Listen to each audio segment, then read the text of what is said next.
Hey, Jack, you sure are. It took a while today. Last time it was like within seconds. El Haj, hello, dear. No, you're second. Jack was first. Hakim, Hakim comes right out of the gate without a minute to spare. It comes up with a question. He says, "Yes, I feel stuck on my ex after she said that she don't want us back. I don't know how to move on as I work with her." Ah, that's it. Yeah, that sucks. Andrea, hello, dear. Good to see you. Uh, Andy from Hungary. There's such good big horses in Hungary. They are usually long-legged, high, big horses. And sometimes, I remember when I was training, for show jumping, delegations would go and try to find different kind of horses to breed, mixed breeds, and create, better jumpers and so on. And Hungarians' horses were usually for height and certain kind of disciplined maneuvering and so on. Anyhow, I remember they're very beautiful. Marielos, hello to you as well, Marielos. She says, "You look so wise." What? Lyle looking at the horizon. Yeah, that's right. I do try to get that image of wisdom. Maybe that will attract more subscribers to the channel. You know, we do what we can. I don't seem to be able to attract the million subscribers that we are all hoping for by just sharing you what I know, but maybe by the image of looking at the horizon, bring that wisdom to my face. Maybe then we'll have more subscribers. Remember, you guys, without you guys sharing the videos that you like on your social media, we cannot as easily or advance in numbers and be able to reach more people, which that would help people around the world. If you think this channel is valuable and worthy to bring that kind of effect on people, which I am convinced it is, over 1.3 million we have reached over 5 years of work, and we have had thousands of thank yous and appreciations and life-changing effects, and I'm delighted. But at the same time, if you guys don't share the videos that you like, we will be just puddling around, and it'll be a long time before we can really bring the numbers to YouTube subscribers, and through which encourages other people to see that the channel is got lots of subscribers, so it must have good content, and they would join. The way it is today, as I have learned, which I was always very surprised why some other channels who try to help people, yet as you guys have told me, their content has not been helpful, or has not been deep enough, or has not been in a way that would actually clear things up. It was more of a some kind of a no substance or little of any help, but yet they've got millions of subscribers or millions of viewers. And I have learned recently from experts in YouTube business that some of them are legitimate and some of them are purchased by certain kind of a companies. And we don't want to do that. Every single subscriber here is a real subscriber. And want to keep it that way. And to do that, to really reach people and help around the world and also introduce our work, we need you guys to share this. The videos, whether it has to do with relationships, breakups, and so on, the kind of videos we have on this channel, or the kind of videos we have on this channel that has nothing to do with that, and it's all about psyche, thoughts, consciousness, fear, desire, and ego, and how your psyche is put together, what is our conditioning, and what is the relationship between all these that I just talked about, and how we tick on negotiating our day-to-day lives. This is a couple of choices that you have, the kind of videos that you can share on your social media, and it will definitely help us to grow as we hope to. And Corey is now enticing me with money. Which of course, he's a kind soul. Let's see. That means he's impatient and he wants his question answered right away. So let me now, and he's doubling the effort. My goodness, Corey, stop it. Stop splurging. Just share the video. Okay, let me see. Corey says, from Canada. Oh, Corey, you're from Canada. I forgot. That's wonderful. I mean, it's wonderful to be from anywhere in the world, but it's a surprise because I don't usually get Canadians joining the YouTube as much as we have from other countries. So let's see. Corey says, I'm from Canada, male, and 2 months post breakup and not getting better. Can't parent my kids. And he says, I shared the suicide thoughts after breakup and ended up at the police station. Why? Can you elaborate on that? I've been watching for a month. I at least need to pay for the channel. Okay. Could you elaborate, what do you mean that you shared the suicide thoughts after breakup and ended up at the police station? Are you talking about having shared my video and that was the reason that this happened? Could you elaborate on that, please?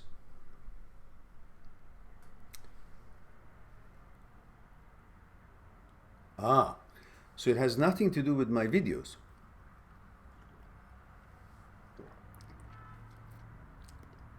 You alluded to suicide on Facebook and police took me in. I see. Well, they wanted to help you, make sure that you won't hurt yourself. Yeah, because we were talking about sharing videos, and when you said I shared the suicide thoughts, I thought you meant you shared the suicide video. Freaked the hell out of me. That video, if anything, will stop anybody thinking about that. So good that you cleared that up. And I'm surprised at you that you even alluded to that, because let's look at this a bit, guys.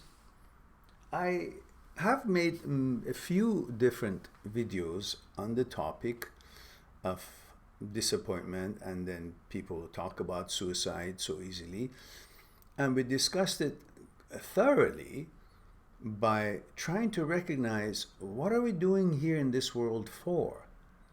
And if we understand our importance in this life, not to our own life only, but to everybody else's lives on this earth, then things becomes clear that we should protect our lives with our life to the last moment, rather than ever bringing any kind of harm or intending any kind of harm to our life or to anybody else's life.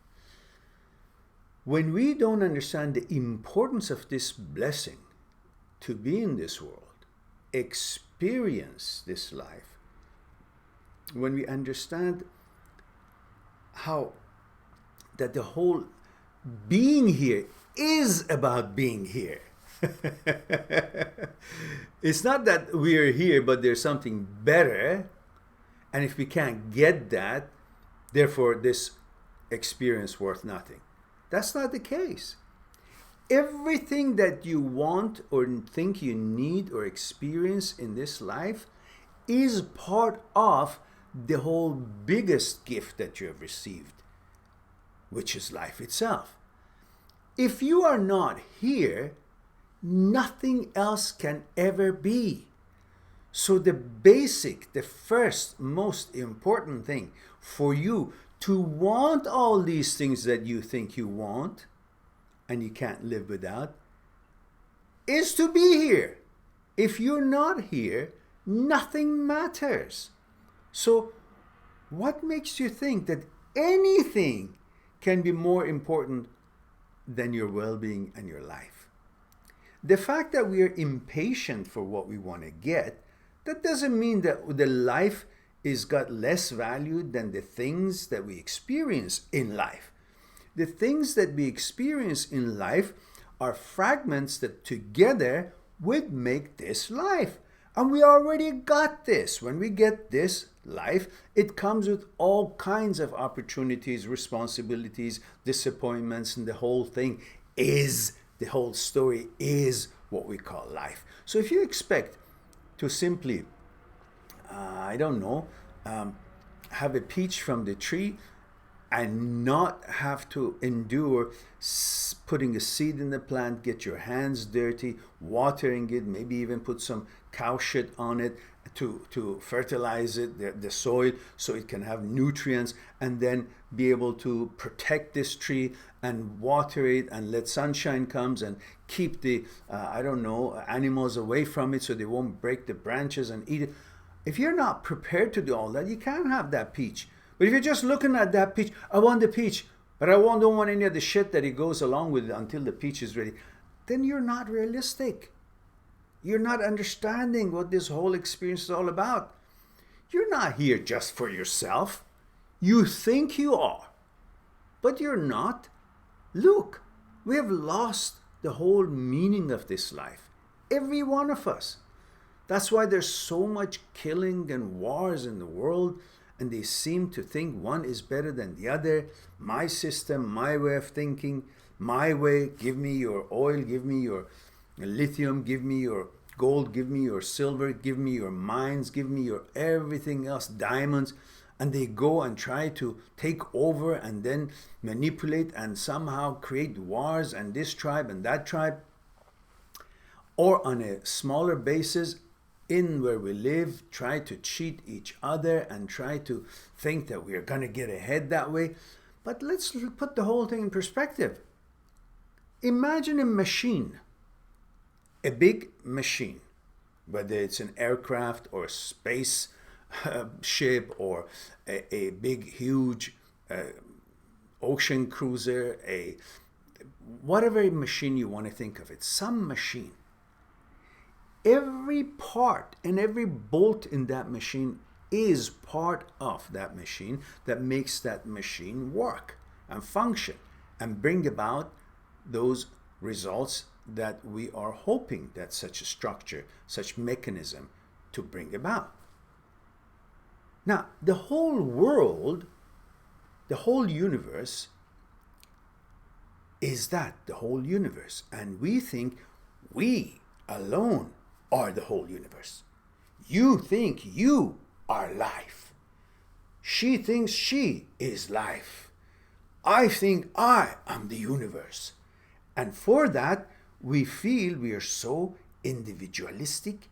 We therefore have to get as much as we can because I am more important than everybody else and I am separate from this whole life and universe. Yet all along, we are those little bolts of this whole bigger machine. The universe is the machine. The nature is the mechanism, is the system. And we all are as important as the other one. Just as that bolt is as important as that engine that is running that machine or engine parts. Because if the bolts are loose, it won't hold the engine. Engine falls apart. I don't care how good the engine is. It can't help the machine, the system, the mechanism do what it's designed to do. If you look at this whole our life, my life, not individualistic, and think of it as my life is actually part of the bigger life, which is the reason why I can have a life, which is the whole universe, the whole nature, the whole life as a whole. And I am one of the components of this universe, of this nature, of this life, which means we all are components of this machine, and we all are supposed to understand that efforts of us taking good care of ourselves, taking good care of others, doing what the best we can for the society and the community we live in, affecting others in a positive way, children and old alike. By doing that, then we can actually, as components of this machine, make this life that we think it's just limited to my being, make this life as a whole to actually be healthy and running, so I can also be healthy and safe and running in it. But we have lost the boat. We think my life is independent to the other people's life. Therefore, as stupid as we could be, some people are there, try to offend each other, hate each other, harm each other, thinking that their life is not affected or linked or connected to the efforts of that this other people make in this life that makes their life so possible and the way it is. We've all become so independent that we have become so blind to see how connected everything is, and so are we. And the more you bring hate and disrespect to your own life and to the other people's life and create trouble, the more this whole mechanism comes out of whack and imbalanced. And yet we do more of it thinking, no, that country hasn't killed enough of the other nation, so they got to do more to bring them into control. But all that does makes the whole world more imbalanced. And now we come to the personal part. Thinking about suicide is a total disrespect to the concept of life. The fact that you're here, that means you have a job to do. You're one of those bolts that's supposed to make this whole thing work. How can you let go of that responsibility and just think that, well, I probably have no purpose to be here because I didn't get that girl. I didn't get that kind of money. And unless I have all these things, then my life, what am I doing here? You have a bigger role than just getting these things that you just named. And you got to understand your value first before you can really understand the value of your wishes.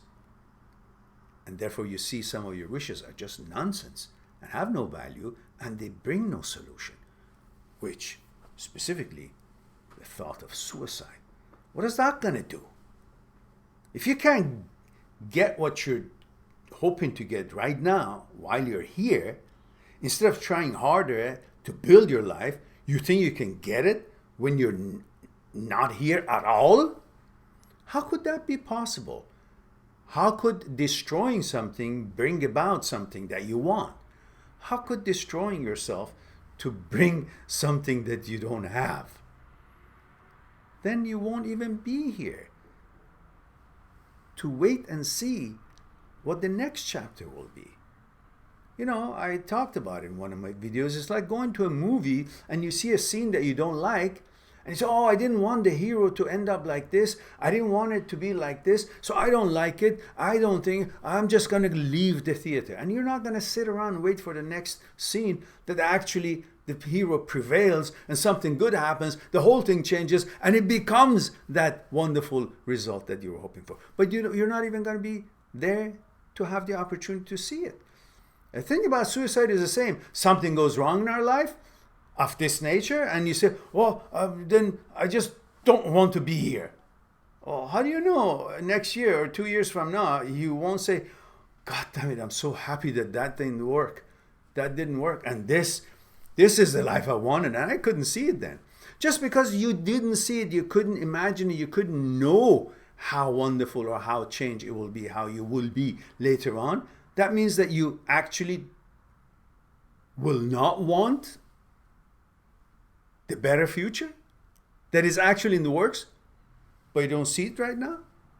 It just so happens that right now it's not the way you like it to be. But how do you know it won't be 2 years from now? But you don't want to wait until 2 years from now, a year from now. You just want it now. So the problem is not the fact that things won't change and won't get better. The problem is your patience problem. You want it now. Well, show me one thing that is good in this world that is coming up like this. A peach, a watermelon, a banana, avocado, apple. They all take long time to come to. And if you want to expect an instantaneous satisfaction for whatever you want, well, you're missing the point. All good things takes time, developing, building, and so on and so forth. So please do focus on understanding your value and your role in this life. It's not just limited to you, why you're here, and other people's purpose of being here is not limited to just them. They're here so your life can be the way it is. I'm here so somebody else's life can be here, can be better or changed to better help. So we're all here, not limited to our own, for the reasons beyond our own, including our own. So we have a responsibility to be the bolt, to function as the bolt and the parts of this whole machine that we talked about, so the whole thing can keep it together. Talking about me not being satisfied and not liking what's happening in some of the things in my life right now, so I should end it and then let go anything else and anybody else and any other role that I may have in other people's and other flow of the energy of this universe to keep it the way it should be and as good as it could be for me and for other people. I have a responsibility. You have a responsibility. Every one of us have, and we're all in it together. If you think it that way, we are a big ship and we will never sink as long as every component has a respect for their role and their life and the purpose that they're here for, and has a respect for the whole entirety of the ship that we are hoping it and keeping it afloat and moving it forward. All right, that was my opening. Now, let's see. Let's see.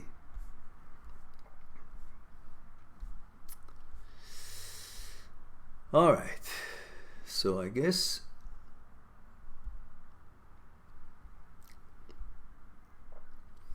so. Corey is from New Brunswick.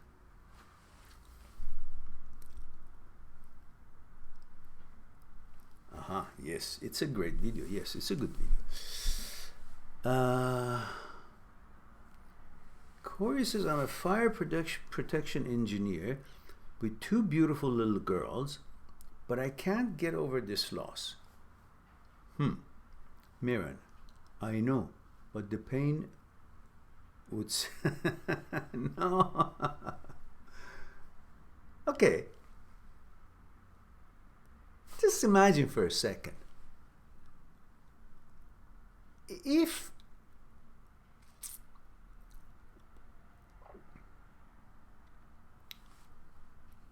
you think the pain of things that you don't achieve is limited to you, and then decide to do away with life, and you say that you wouldn't feel it then you're again back to having limited life being about you.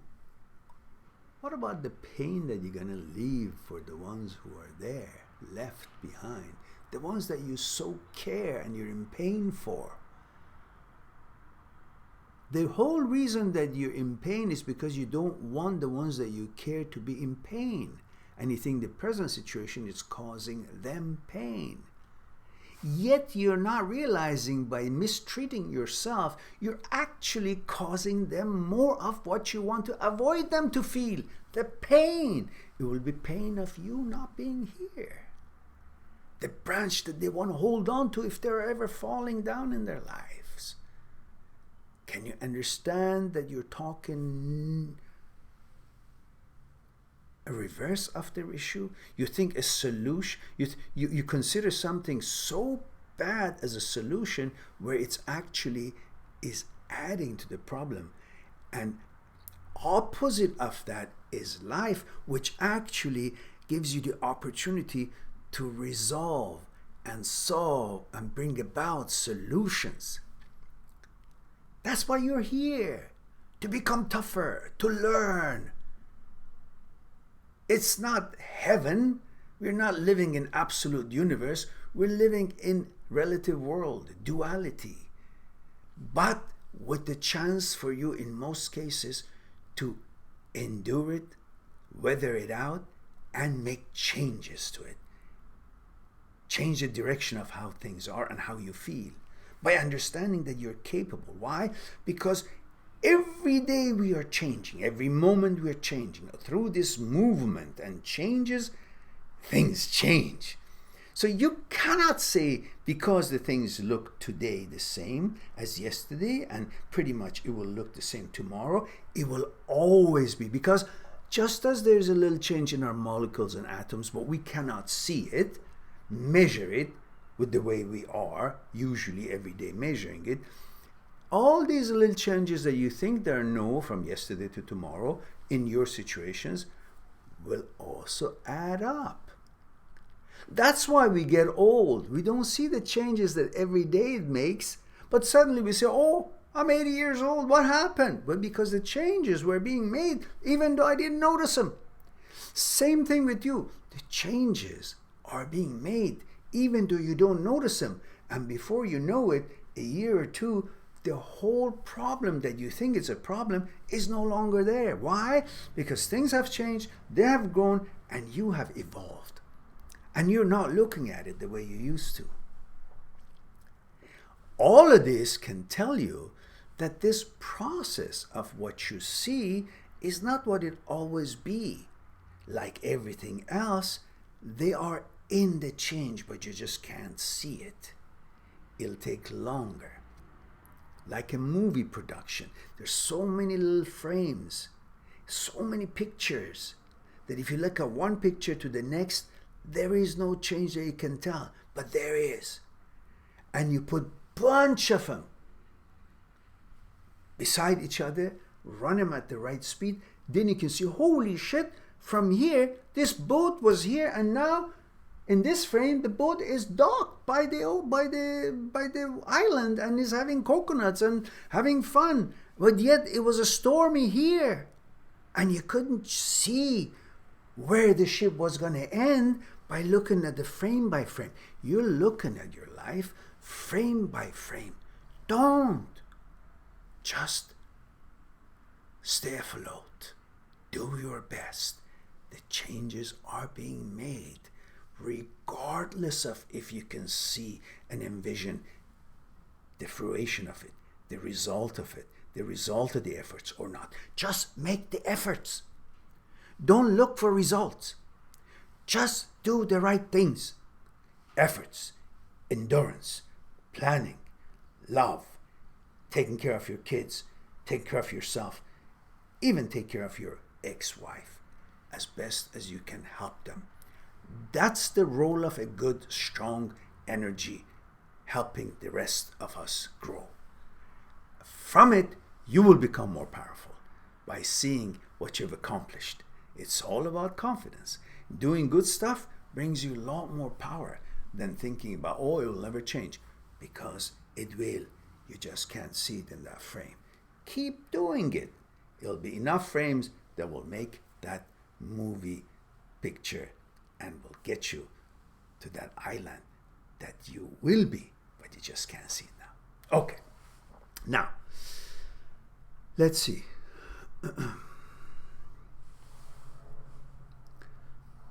Now,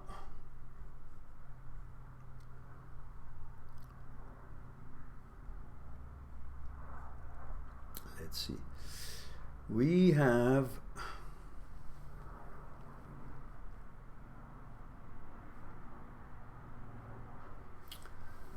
Hakim says, yes, I feel stuck on my ex after she said that she don't want us back. So big deal. She doesn't want you back. So what?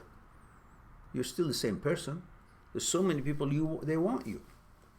So go find somewhere that they want you. You say, I don't know how to move on as I work with her. Well, look at one of my videos that says, just put it in the search that how to interact with your ex if you see her every day or something like that. Just do the search, the video will come. There's over 750 videos now we have on the channel, and pretty much every scenario is there. Because there's not just one video or one word that I can tell you. There's so much thing. Just go on the playlist and look at the playlist, how to move on. How to move on from a breakup. And on that playlist, you have, I don't know, 50, 60, 70 videos. And you will see which one you want to watch first.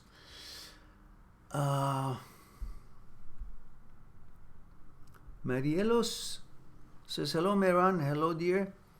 Aha. So we discussed that. That was about my wise image. Let me have some of my tea.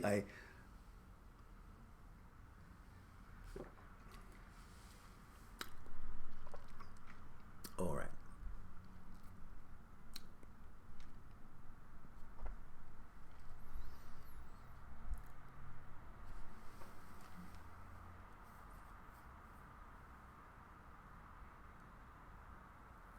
You know, the reason I said what I said to you, Corey, is not because I'm just saying things. Through my life, I'm 62 years old right now. Through my life, I've seen lots of things and lots of people going through difficulties. And during the past 5 years, I've had thousands of people, at least hundreds of them, directly. I responded to their emails, and many of them I spoke on Skype consultation. They went on my site and they booked an appointment on Skype consultation, and we set a time, and one-on-one, whether they were in Hong Kong or Australia or UK or wherever they were, one-on-one, we explored them. And I am, as I'm sure every one of you know, very generous in time. If somebody books with me an hour booking and our conversation I don't feel is finished or it's completed the way I want it to be, we'll go for an hour and a half or 2 hours. Because I want to see you guys move on knowing that you can. So it's not just economically driven, it's a mixture of whole thing. Economics realized and considered. At the same time, the quality and the results that we're looking for is not going to limit us to time. And I have personally explored this with many hundreds of people. When they felt that it's such a loss, I lost this, I can't take this loss, what do I do, how can I go on? And sure enough, 3 months, 6 months, or a year after, they all come back and realize that how hasty they were, because they don't even care about it anymore.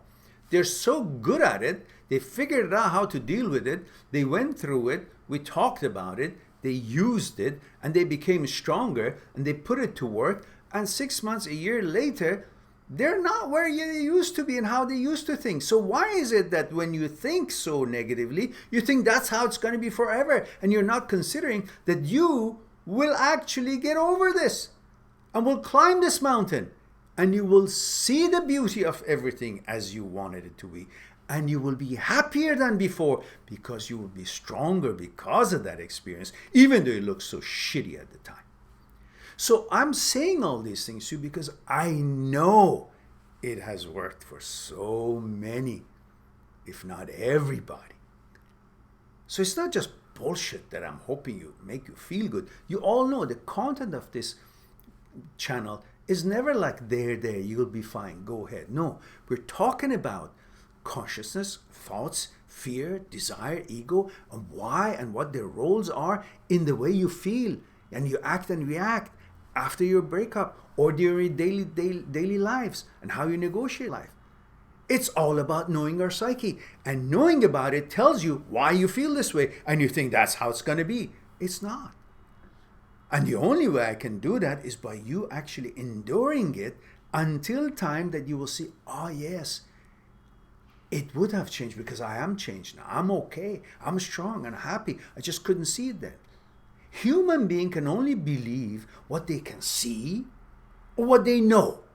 And because you can't see the future, how you're going to feel, and you don't know that that's how you're going to be fine in the future, you don't believe it. And when you don't believe it, you go in despair. You go nuts. You go do silly things or say silly things. And you deserve to have been taken into the police station because of that nonsense and disrespect you did for your own life.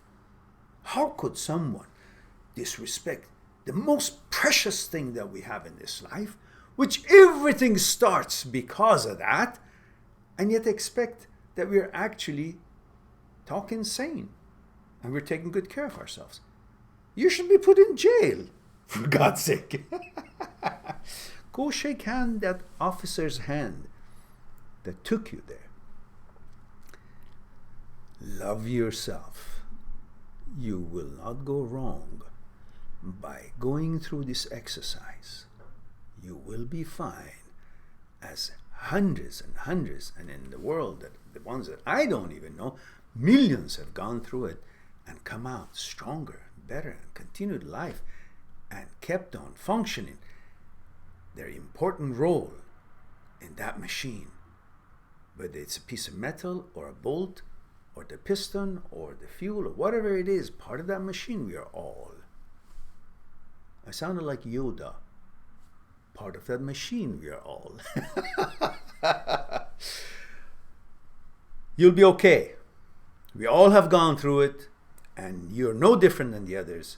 As hard as it looks, you'll be okay. One of the videos that I made a while back, it was about, it's there if you guys find it, that one day I parked my car to, I think, go take a break, go eat something or something, and I looked and frantically I saw, my goodness, there's so many, maybe 60 messages that I never looked. I missed. I look at them and they were all in despair of their breakups and marriage gone over, or what to do with the children, and the girlfriend left them, the boyfriend left them, or all this frantically, and they were asking me things, and I had never seen these 60 or so messages. Frantically, forget the eating, I started responding every one of them. It took 2 hours, maybe, I don't know how many it was, 2-3 hours before I actually got out of my car. I had answered them all. And I said, oh shit, I didn't take care of them. I didn't see these messages. They all must be going nuts. Some of these messages was from 6 months past. Some were from 3 months past. Some were from a year past. I hadn't seen them forever.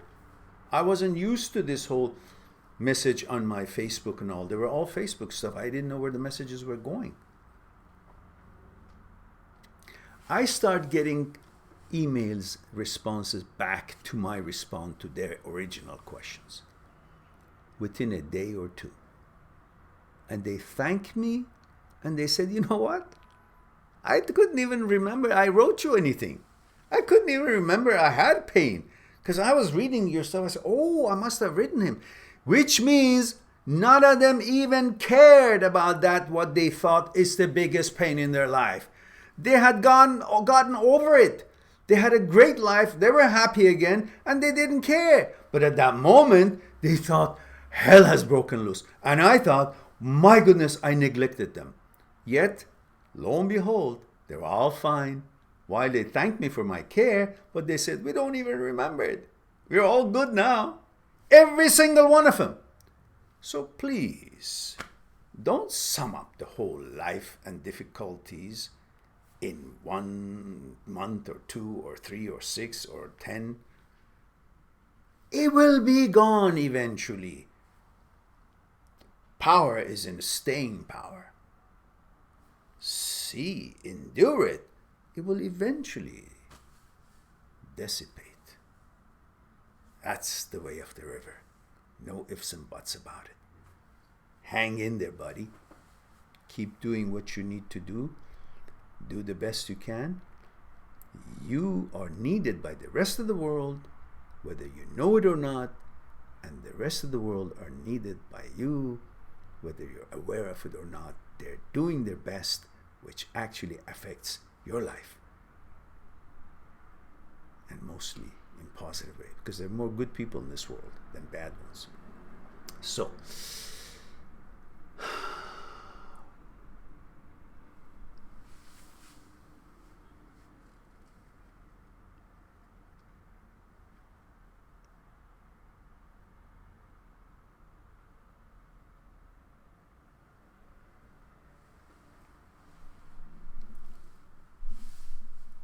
and you say your last question here is, Mehran, why did I take her door? I mean, open door maybe? Granted, when she was crazy about me, and now suffering so much when she's gone. That's my last question. I don't want to take all the time from others. Thank you. Well, the thing is, you think that she's the know-it-all, the wise-it-all, that actually it was you who drove her away. You both have 2 daughters, and she should have the same reasons to sticking it out, even if things were not that great, like you are sticking it out. You care about it.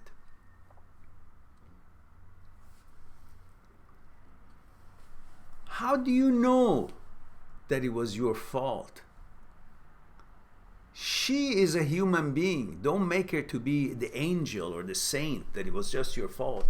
How do you know that no matter what you would have done, she might have still wanted to feel more, and she couldn't make herself feel more, and she wanted other people's attention. She wanted this more, and the value come from outside instead of from her inside.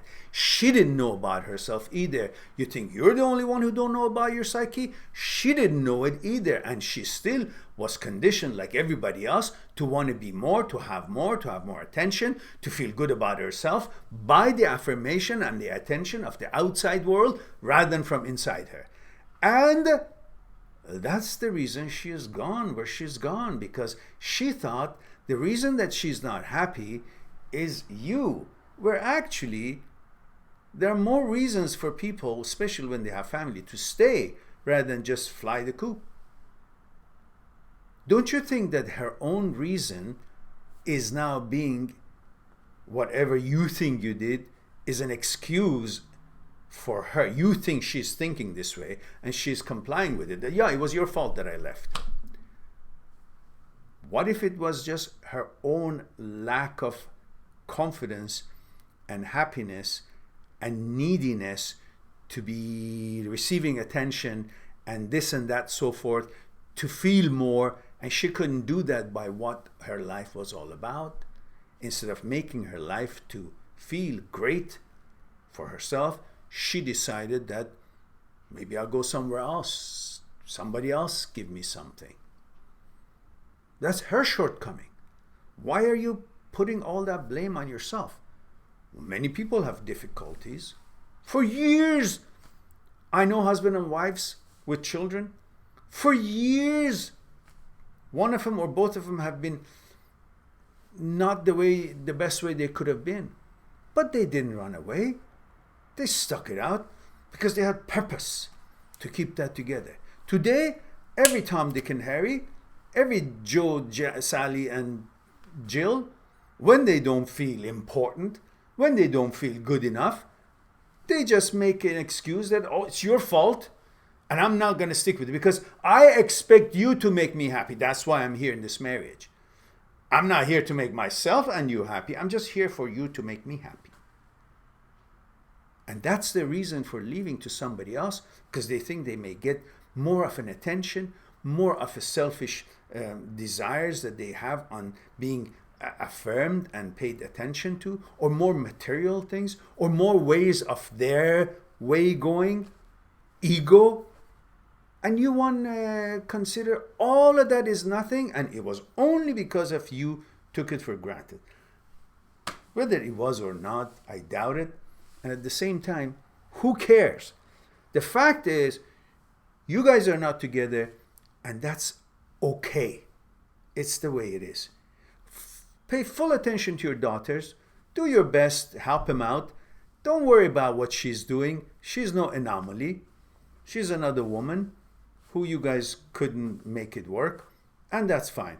Respect her wishes. Respect yourself as well. Take care of the daughters. Help her when you can as well, and wish each other well. But know that there is other islands out there. There are other women out there, other relationships out there. World has not come to an end. Life has not ended. You're still the same ship, seaworthy and capable to experience and go through the ocean and find the pearls on the way, that they're available. You just haven't seen them. This one lost her chance. I don't care what. As long as you haven't beaten her or been abusive, haven't been alcoholic on drugs and abusing her and being nasty and all that, well, you're no saint. You made some mistakes maybe, but not in these things that I just told you about. You haven't been physically or emotionally abusive. Therefore, nobody is perfect. You could have made some mistakes, and she, I'm sure, made some mistakes as well. So if she didn't want to stick it around and she preferred to go what is easier for her at this moment, fine. Go on and find another opportunities. That wasn't the last island in the ocean. Have more respect for yourself, and don't blame yourself for everything. You had a part, definitely, but hey, she had a part as well. It takes two to tango. So get off this blaming yourself business, and look at life as bigger than that. Take the virtual reality goggle off of your head. See there's a world out there. What you can see in your field of vision is not the only thing. It's just because you got the goggle on. You got your consciousness on, based on your conditionings, based on the things that you wanted it to be the way you wanted it to be. And it just didn't happen. Get your thoughts out of your consciousness, which is take the virtual reality goggle off and see there's a world out there. You can still bring about wonderful results for your daughters, for yourself, and the future honey that you're going to find. I guarantee you that. That always happens, whether you want it or not. Just move on. Give yourself a chance. That's it. Now, I think you got your money's worth. Go now. Go be happy.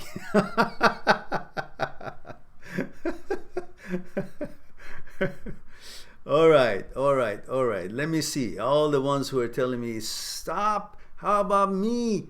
Let's see. Let's go to all the questions. Holy macaroni, 1 hour was for you, and you got that done with $5. I mean, you got a good deal today. See, I told you guys. Oh, by the way, guys, I have an announcement to make.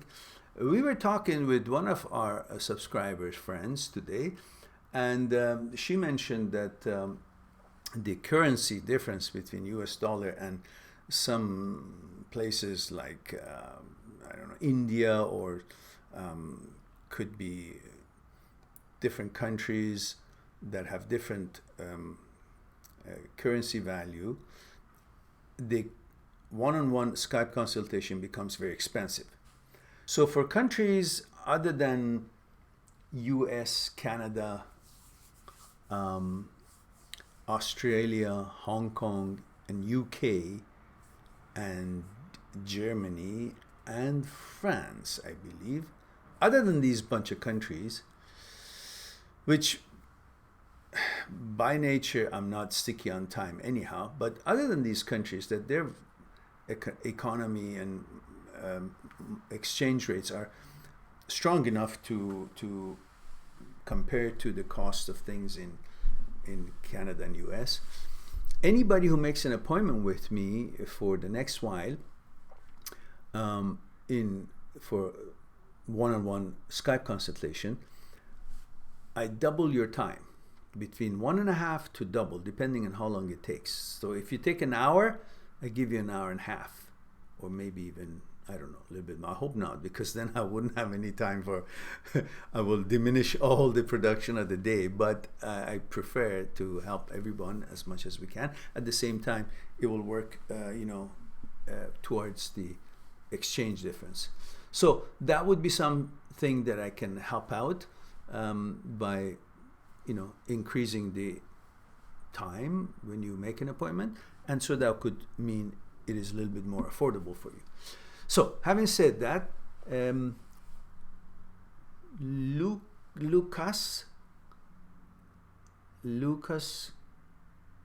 Kowalski says, hello Mehran, I hope you're okay. Best regards from Poland.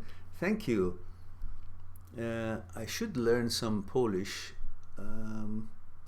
Dobre diem? Is that or is it correct? Dobre vice? Maybe it's vice over there now. Or is that Russian? I'm just mixed up a little bit. Today I want to ask you how to accept our own shortages and complexes.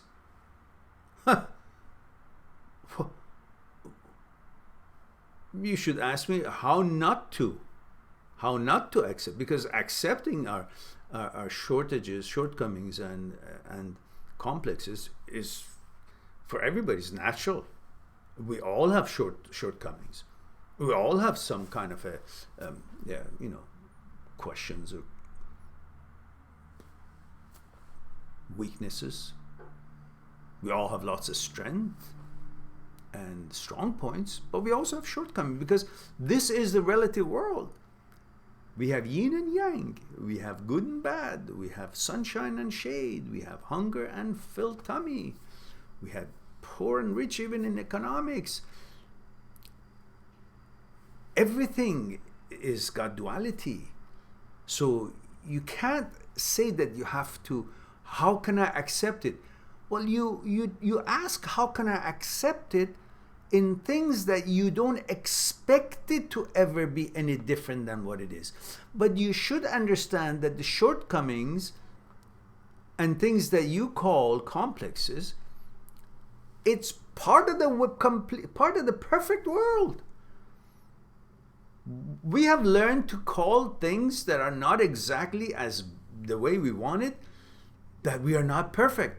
But that what it is that seems to you not perfect is actually what describes a perfect world. Because this is the world we live in. To be perfect in this world, you gotta have these shortcomings and so on. Otherwise, you're just a robot. It's just inconceivable. It can't be. If you're a human being, you will have shortcomings, and that's fine, because that is one way for you to know on what things you can work on and what things you can take as your cue to make modifications. Shortcomings does not mean that there's something wrong with you. Shortcoming means you got to make some modifications. It's like saying, how do I accept when I'm trying to use bow and arrow, or I'm shooting, in a target practice, and when I let go this arrow out of my bow, how can I accept the shortcomings of it not hitting the target, it hitting a little bit to the left? What does that mean? Does that mean you have sinned? Does that mean You're an idiot? Does that mean you're just nincompoop? What does it mean? All it means it hit to the left. You gotta modify it. Get a little bit to the right. It's an indication for you to get better. It's an indication for you to do better. It's an indication for you to learn better. These are all modification of your path.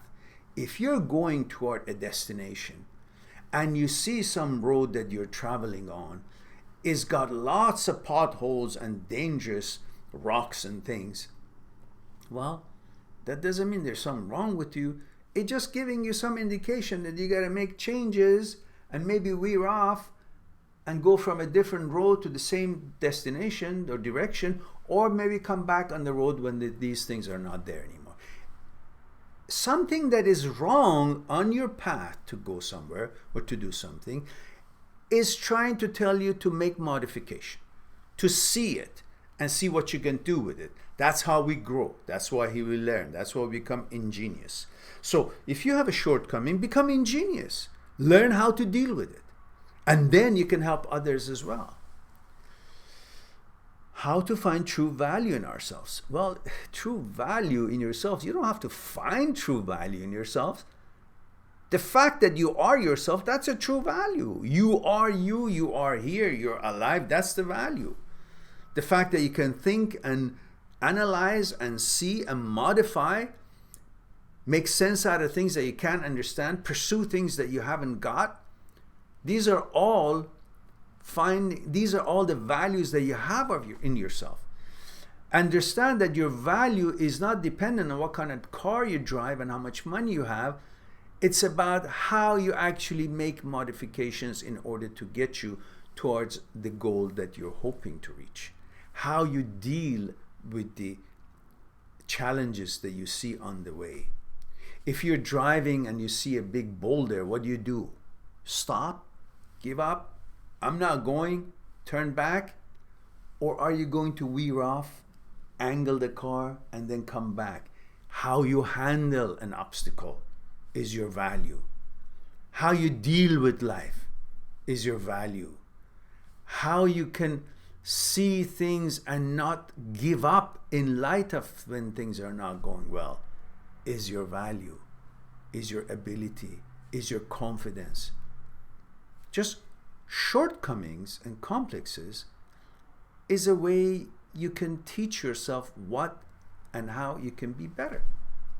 There was a proverb in Farsi, in Persian, when I was in school, and there was this scholar known being so wise and so polite and so well-mannered. And the story was, they said, from whom did X, this person, learned mannerism, well-mannerism? The answer was, from the improper, impolite, disrespectful people. Because when he saw the lack of manner in the others, he learned to become well-mannered.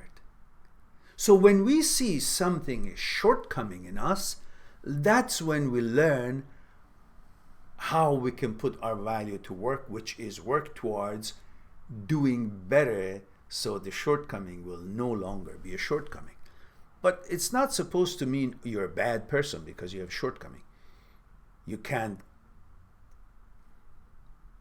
advance yourself. You can't develop yourself better. You can't modify your behavior better. So understand, this is a package. Your shortcoming, complexes, and all that is part of you, and it's an opportunity for you. It's a hint for you what things you need to work on to become even more valuable. So what you find challenging in you as a shortcoming, it's a way is telling you how you can become more valuable. It's just giving you pointer, direction. Hey, you want to be more valuable? Fix this. That's how you deal with it. Not to say, oh, I'm so bad, there's something wrong with me. I hope that is something for you to think about. And I hope that makes sense.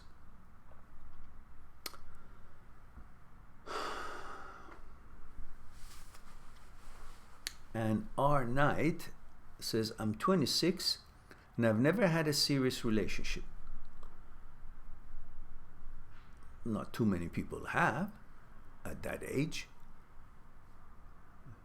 I've dated a lot of guys, but I never feel a connection with any of them. Okay, but the number of guys that you've dated do not represent the whole number of guys available in town, in the country, in the continent, or in the world. Or unless you're telling me you've been around a couple of times around the block, more than you should have. Because the number of guys you've gone out is what? 5? 10? Is that as many guys that are out there, good guys? Does that represent the whole sampling size of number of people available for you to possibly find things in common to the level of a serious relationship, at least the beginning of it? No. So don't think what you've experienced is all there is to be experienced. It's like saying I've seen 5 or 6 or 7 stores last year and I couldn't find the kind of jacket that would suit me. So I submit that there is no jacket that could suit me. Really? You mean there's only 5 or 6 stores in town, in the province, in the country?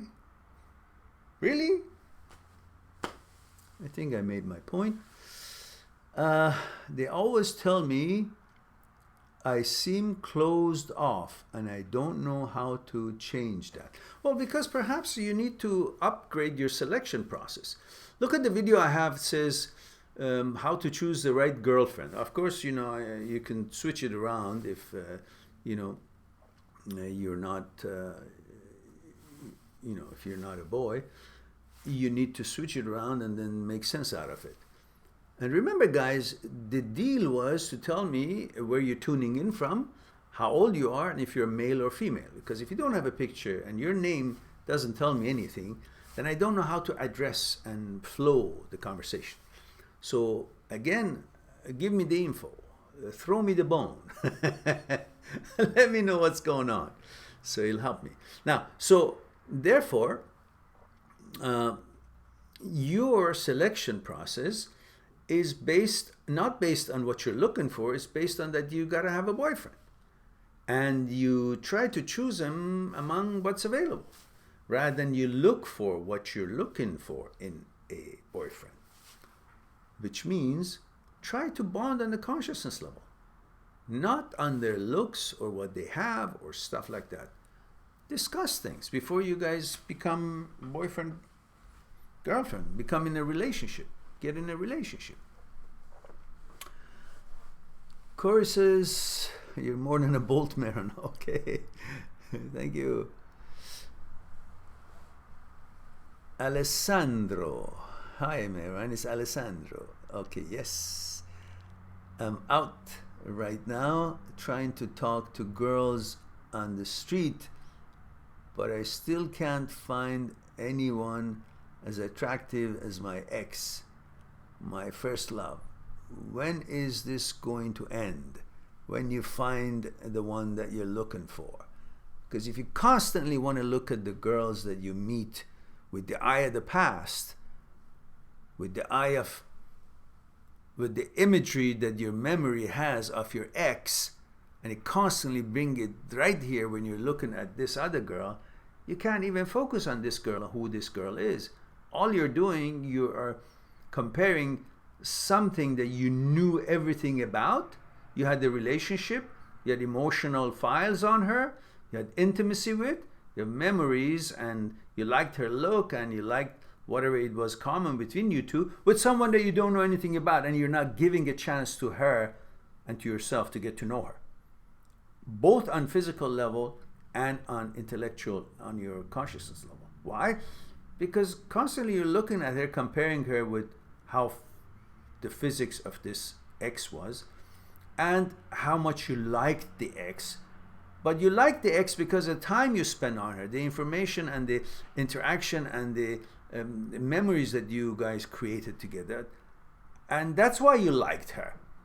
How can you like this person when you haven't given a chance to spend time and interact for a period of time? And yet you're trying to make this comparison and say, oh, nobody, and then you give up right away. That's not fair. How did you get to know this one, the ex? How did you get to like her so much? You spend time. But if you were kind of going to compare her with somebody else before her and not really see her and interact with her as you would, then you would still not like this one either. The time you spend, the quality of energy exchange, the things you go through, the experiences you go through, all helps you to get to know each other and then make the physical intimacy even more attractive by knowing and creating those feelings and emotions because of the things that you do and interactions and time you spend with each other. So it all becomes a more quality relationship when you give each other enough chance and enough time to interact. So it's unfair to simply say, I can't like anybody but my ex, because you always have your ex. It's like trying to play tennis and constantly thinking about basketball. Or you trying to play tennis and constantly thinking about how you hit the shot last time you were playing. Focus on this one. Focus on this ball that is here. You're supposed to negotiate this ball, the angles you want to throw it on the other side of the court. Focus on this. Interact with this. You can't be playing a good tennis while you're thinking about your last game that you played, how you hit that. Your whole confidence, your whole understanding, your whole imagery, your whole memory, your whole attention would be on something that is not going to be helpful and what's in front of you. So, and lastly, what good does it do if you keep thinking about her? She's not with you anymore. So how could she be any value to your life right now, other than constantly keeping yourself occupied with things that really don't matter and has nothing to do, it doesn't affect your life at all right now, right? Such a bad connection we have on the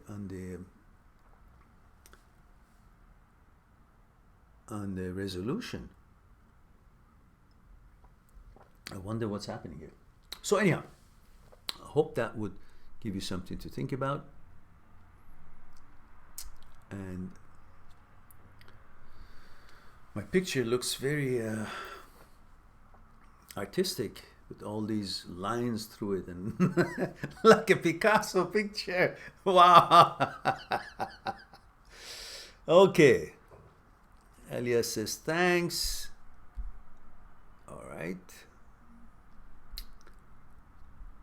Marius says, hello Mehran, hello dear, good to see you again. I find it hard to approach people and make new friends. Why? Are they monsters? Unless they're monsters, what is it that you have less than them? Just because you want friends, it suddenly makes them seem so important. Because remember, we talked about it before, guys. The value and importance of people and things is equal to your desire for them. So if you desire a friend, a friendship, the fact that you desire friendship makes that person seem important to you. And that importance make you feel like, oh, he's important, more important than you. She or he is important, more important than you. And then suddenly you think, oh, how am I going to, measure up? I feel like most people don't feel comfortable around me and I don't see much interest from them. Thanks. Well, no, that's how you think of yourself. You want it so bad that you become not yourself. Just be yourself. Just be a friend. Don't try to impress anybody. Just be there. See what the conversation is. If you have something to say, say. If you don't. You don't have to say that because there's a voice coming out of me, then I should be counted because I know something too, because I want to show myself I'm more than what you guys see. Don't. Just be. Hope that'll help. Andrea says, my question is, how can I trust in a man if I got cheated or betrayed a lot in my life? I know this trust issue was one of the problems in my relationship and don't want to make it again in the future. Thanks in advance for your answer. How can I trust in a man if I got cheated or betrayed a lot in my life? Andrea says. So, how can I believe that there is a watermelon with red and sweet inside if I have bought so many watermelons that they're just white and not sweet and not ripe inside? That means all watermelons are going to be that shitty, because my experiences with 10 or 20 of them was like that. Is that what we're saying? Is that logical to think? Just because my experiences until now, when I wanted to choose strawberries or watermelon, it turned out that none of them were really good. So therefore, how can I think ever strawberry or watermelon can actually be what they're supposed to be? Red and sweet and, whatever. You answer me, Andrea. What if I say to you this? You say, hey, come on, let's go buy a watermelon. I say, well, you know what? Every watermelon I've tried, most of them were this, so I just don't think there is any good watermelon at all. But you say, no, I know how to choose them. So what do you mean? I chose them right. They look like a watermelon, look like coming from a good clean farm, but it wasn't. Say, no, there are things. No, I don't think so. What else is there? Just because you don't know how to pick them doesn't mean that every one of them is going to be a shitty one. You got to see, maybe your selection process was not good, or maybe it is just in your mind that you are so afraid of not having what you really want to have. Things won't be the way you want it to be. What if he cheats on me, you say? Hell breaks loose. The world comes to an end because my whole life depending on this relationship. And this relationship can only be the only salvation in my life. And if your partner cheats on you, then you think that's the end of everything for you. When you look at it that way, then you will have a phobia. You will have this fear of everybody's going to cheat you because that's what you're afraid of. Stop being afraid of somebody cheating on you.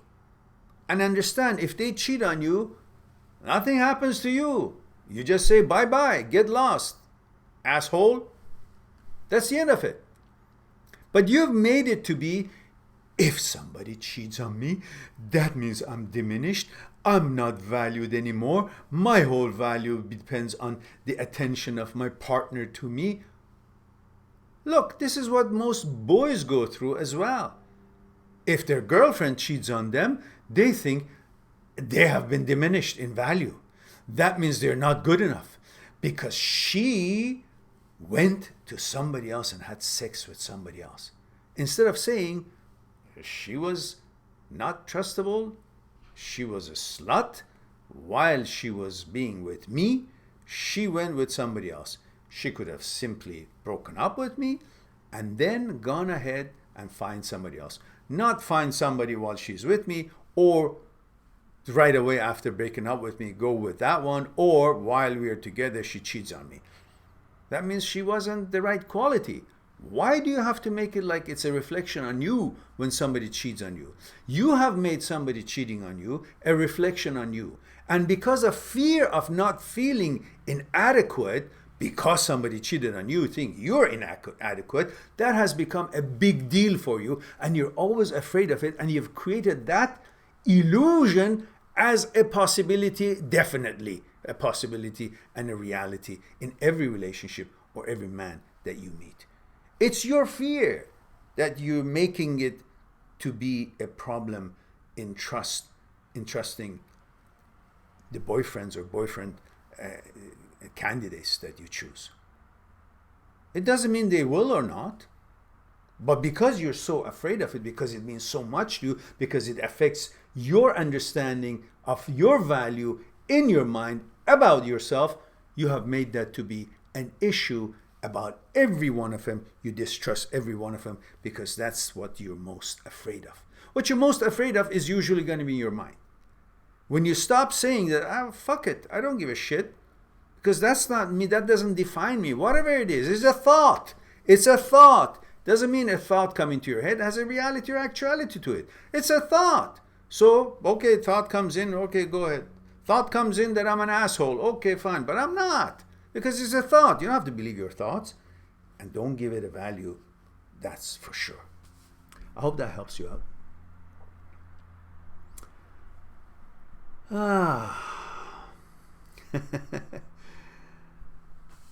Black Hat says, hi Mehran, you are wonderful as always. Well, thank you. And you are hired for the next hour to be my promotional manager on this forum. I have a question, he says.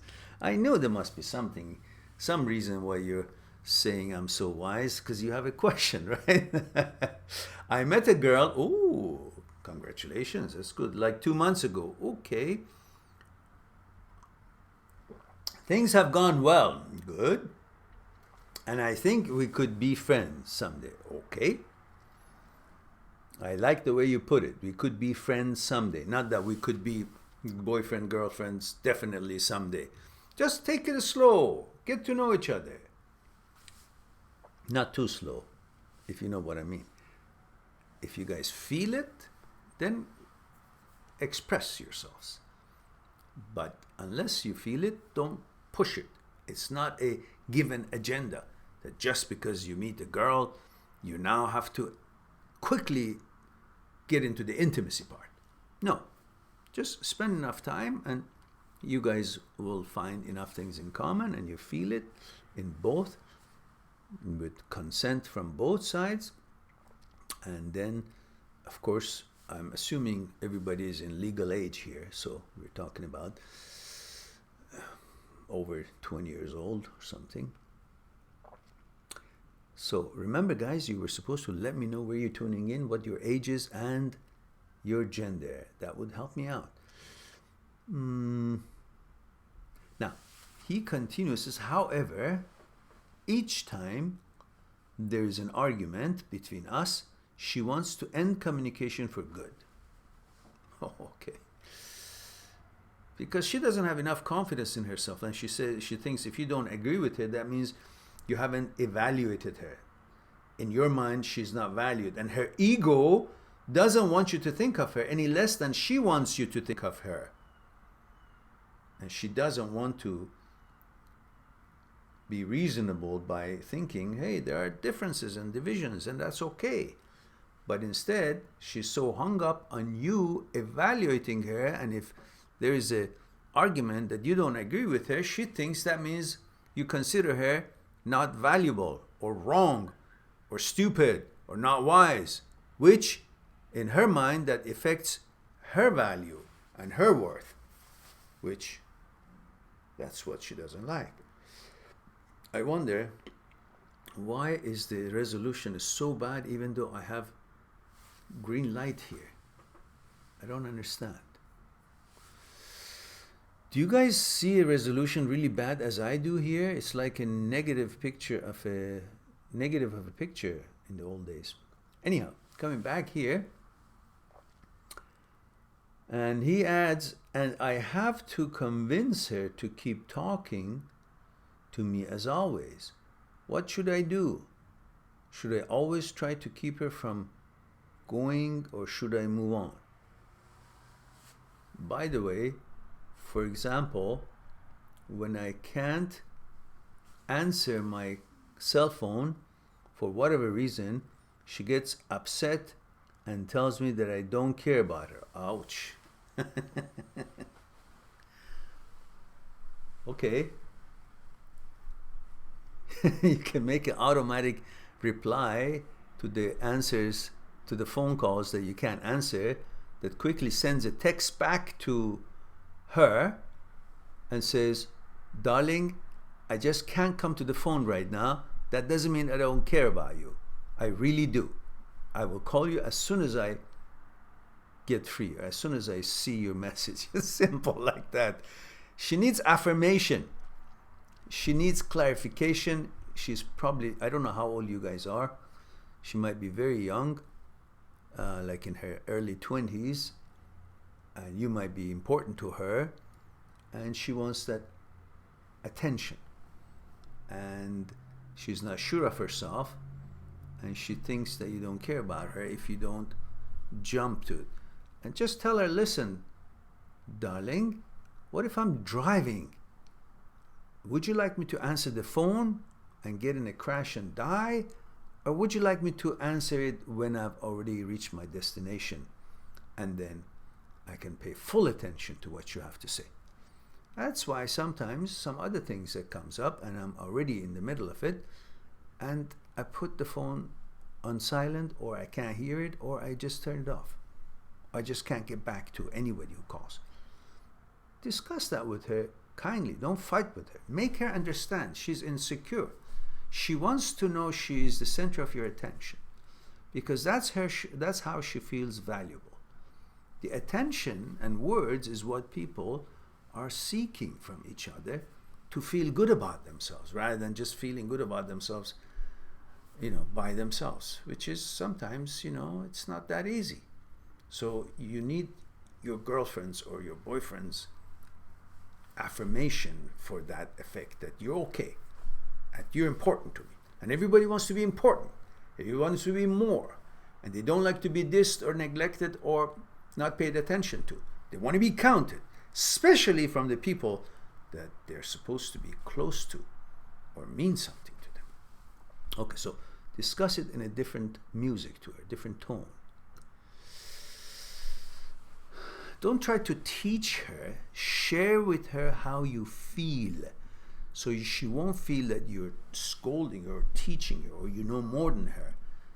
It's important to discuss, talk, explore, rather than you're dumb, you're unreasonable, you're this, you're that. Don't label each other. Just talk. R says, I'm 26, female, Minnesota. Thanks for the advice. You're welcome, dear. Now I forgot who R was. That's the problem, when you guys don't tell me.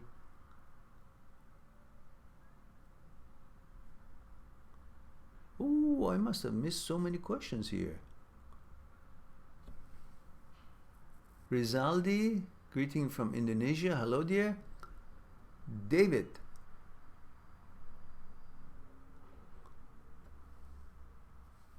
Oh, I missed so many things. Andrea says, you're such a wonderful person to take care of us that much when we are in need. Thank you so much. You're quite welcome, Andrea.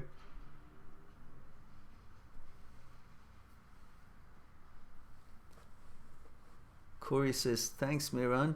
Buy some tea. Oh, why? I have some here. I will buy some tea when we have 1 million subscribers. Until then, I will go tealess.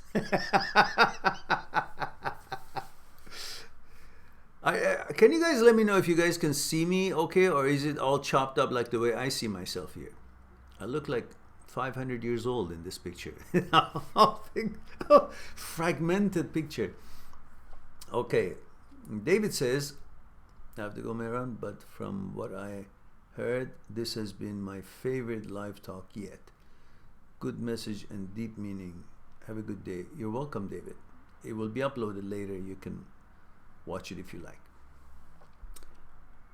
Robert says, Mehran, I got a question. I'm from London. I'm 24. Thank you for letting me know that. Robert says, every time I start a relationship, I end up causing fights over stupid things that I regret later, and I keep thinking there is someone better always for me. and I become picky, then how to get my mind straight. Also, when I'm not in relationship, I feel that I can't find anyone I like or likes me. I always think of all girls as if they would cheat on me. Yeah, well, I just responded to this cheat part to a question that Andrea had. I believe it was Andrea. So you can listen to that one. That will discuss the cheating part that you can't trust. Let's go to the first part. So every time I'm in a relationship, I end up causing fights over stupid things that I regret later, and I keep thinking there is someone better always for me. Because your definition of someone better is the one who will just be listening to you.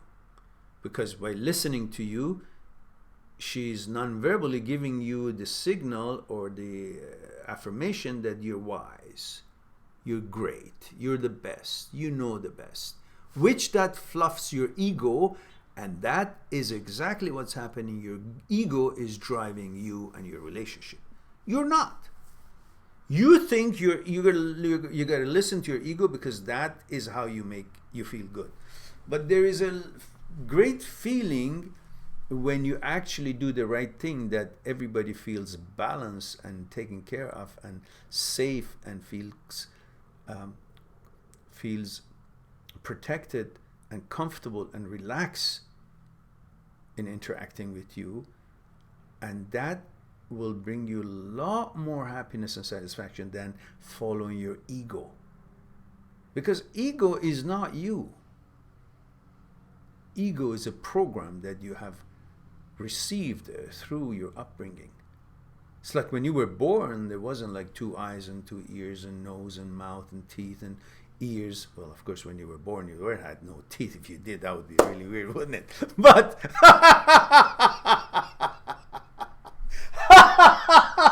imagine just a newborn with teeth. Freaks the hell out of you, wouldn't it? But anyhow, meanwhile, back in the ranch, so so you have your ears and your arms, your hands, your fingers, your heart, your liver, your kidneys, and then there's also an ego. There is no such thing. There was no ego when you were born. The ego was conditioned into you, was programmed into you, was taught to you as you were being born, as you were being raised. So therefore, you should be focusing on your center. You deal with life with your center, your consciousness, your thoughts. You're observing the actuality, because your thoughts are also coming from your consciousness. Your consciousness is the past. Therefore, you're actually, if you're dealing with life with your consciousness only, that simply means you're dealing with life with the eye of the past, which means you're not really seeing the actuality of things that are happening. You're not observing them as they grow, as they bloom. You're simply seeing them based on the information and experiences you had of a similar situation in your memory, which is actually why you miss life itself, because the life that you're living is actually in the death of the past, because you're always dealing what's happening with what happened, and the file and memory and information you have of that, what happened in the past, which you're using it to explain to yourself what is happening now. And that's why you could say your living is in the death of the past, which you don't want that happen. So you need to let ego go, and you focus on helping your girlfriend, talking to your girlfriend, interacting with your girlfriend, rather than satisfying your ego through getting your girlfriend to comply with the ways that you want it to be. And if she doesn't, then your ego is upset, and your ego tells you, let her go, find somebody else who will be a stooge. So if you want that kind of relation, go get a dog.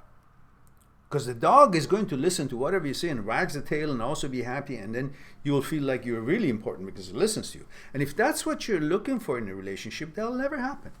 Because every person that is coming to a relationship that worth something is a human being with mind of her own. And she's there that together you guys can complete each other, become stronger. Because now the education is not just in the hands of men today. It's not like 200 years ago, only some were educated, mostly men. So they were trying to say, well, I know best, you just do what I say. Now education is in the hands of everybody. Women, men, they're all educated and they all have wisdom. They all can share and help life to become better. You have to become more democratic.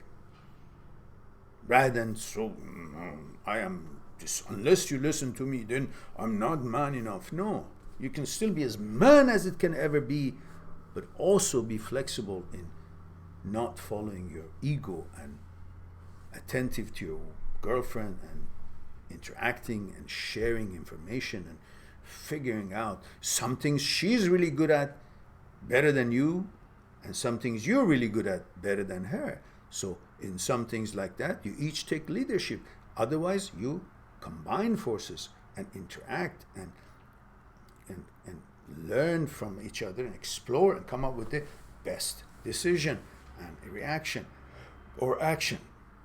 So I think your problem is that you're falling for your ego rather than your emotions for your girlfriend and your relationship and how to deal with that. You got to be flexible if you want to be strong. Being strong is not when you're rigid. Being strong is when you're trained, fit, and flexible. Imagine a branch of a cherry tree. It's dry and it's rigid like that. Oh. But you just can break it easily because it's rigid. But if it's a fresh branch of a cherry tree, it's got lots of green leaves and the tree is alive and healthy, you see that it's very hard to break that branch because it's flexible. That's strong. That's much stronger than the brittle one. Don't be a brittle person. The ego makes you brittle. Change it. Become a fresh, strong branch of cherry tree. That's your homework. Now, Life is Good says, everything you say is so on point. I love your thoughts on everything. My pleasure, dear. Again, you forgot to tell me where you're tuning in from, how old you are, and the picture is so small, but I think you're a young lady. Robert says, also when I'm, okay, the way we dealt with that one. Alessandro says, hey Mehran, any suggestion to get the pain of the breakup off my chest? It is the heaviest thing I've ever carried. I still carry after months. You know what? What do you do when you're carrying something and it's heavy? You keep carrying and say, oh, it's so heavy. It's breaking in my back. It's very heavy. What do you do? When something's heavy, God damn it, throw it down. Leave it behind.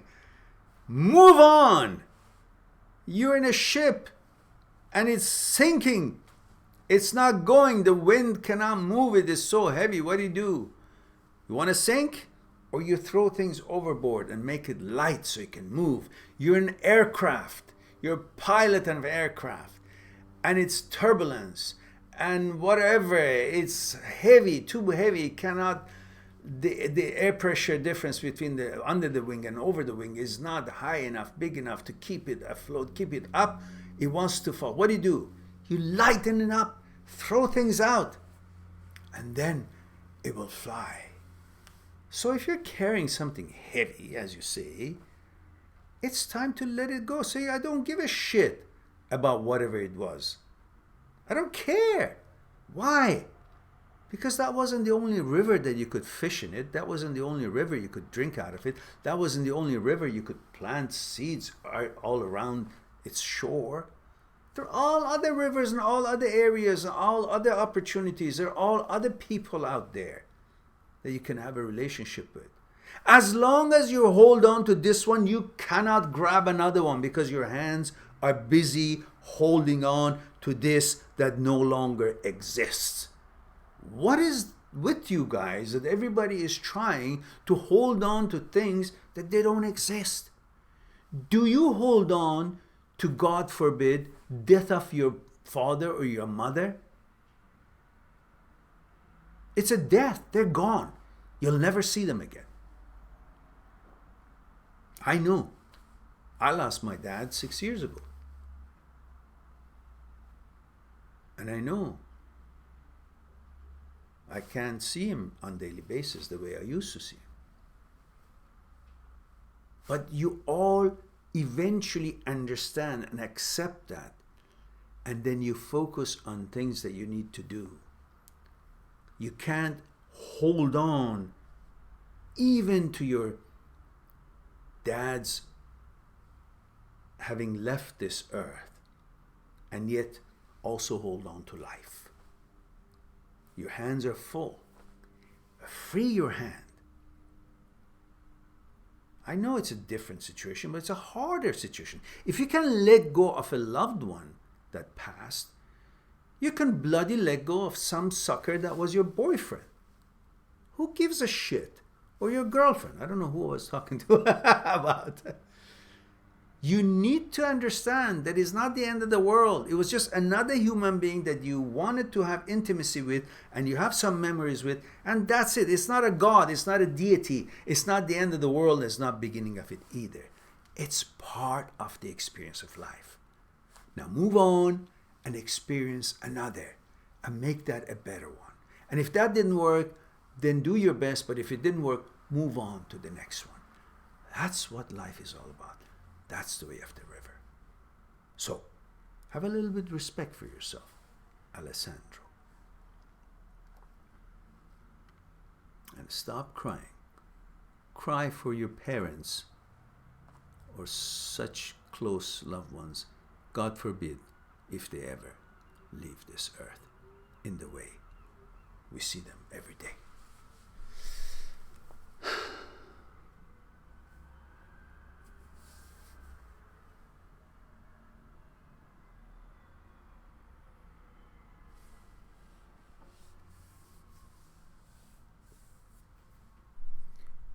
Robert, we discussed that cheating business in the other questions, so please refer to that one for that part of your question.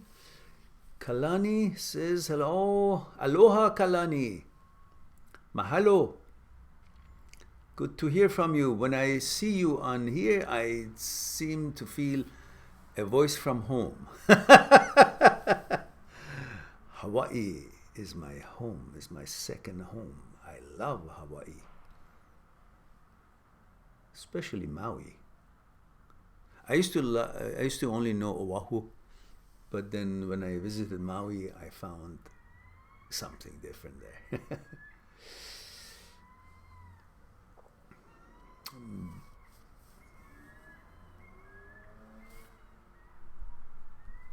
Okay, so we discussed this.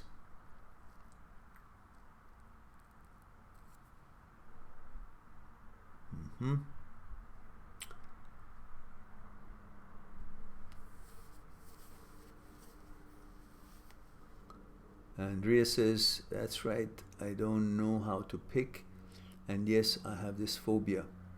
Thank you, this was so helpful. I wrote it down, so I will read this again and again. Okay, but I will also upload it as soon as we finish. I used to schedule the uploads of the live talks for a few days afterwards, but now I decided to upload it right away. And Alexandra loves Japan says, you missed my question. Oh, did I now? Please, I really need your opinion. I don't know what is best to do. Okay, let me go back. Let me go back, check it out. I love Japan says, how did I miss him? It's all Corey's fault. I got so interested in answering his question. 50 minutes was only for his question, for heaven's sake. And I lost attention to everything else. Oh, here it is. Holy macaroni. Alexandra loves Japan has actually given me lots of questions. All right, let's deal with that. Hi, Mehran, she says. It's right? It's a she, right? Guys, remind me. I forget. There's so many people I talk to from one question to the next. I don't know if I remember who I was talking to last time. So she says, hi, Mehran. I had a discussion today with my boyfriend. Okay, there it is. In which I wanted to clarify forever the problem with his female friend whom he once liked. But what hurts me is that he does things which hurt me. He left a non-relevant comment on one of her picture this evening. But what hurt me is that he did that after the discussion we had today regarding them. He told me that he would never be with her, but still does things such as commenting on some posts of hers. That hurt me. He is a situation in which he kind of has to make a choice. I asked myself if I'm too jealous, but I can't avoid feeling bad. I know it may sound childish, most probably is, but it really caused me pain. You're focused on the pain that is causing you rather than how to communicate with him. You're communicating with him by talking to him about how it pains you. And unless he feels that as well, he may not really feel the pain that you're talking to, because he thinks, I'm just commenting, I'm just talking to her. But realize that he is also trying to satisfy her ego and feel good about himself when another woman beside his own girlfriend is paying attention to him as a friend or whatever. And that might be his motivation. Whether he will ever be with her or not, obviously, if it is pleasant to have some kind of friendship or attention from a girl that he used to have feelings for. So the fact that he is interacting with her and calls it friend, it may be true, but it is also pleasant to him and gives him certain kind of a confidence, because another woman on top of the girlfriend is paying attention to him, so he feels good. He needs to feel good. So he's not in a place to be he's not in a place that would think one relationship, one satisfactory relationship, one bonding with a girlfriend would actually be enough reason for his contentment, because he doesn't know himself well enough.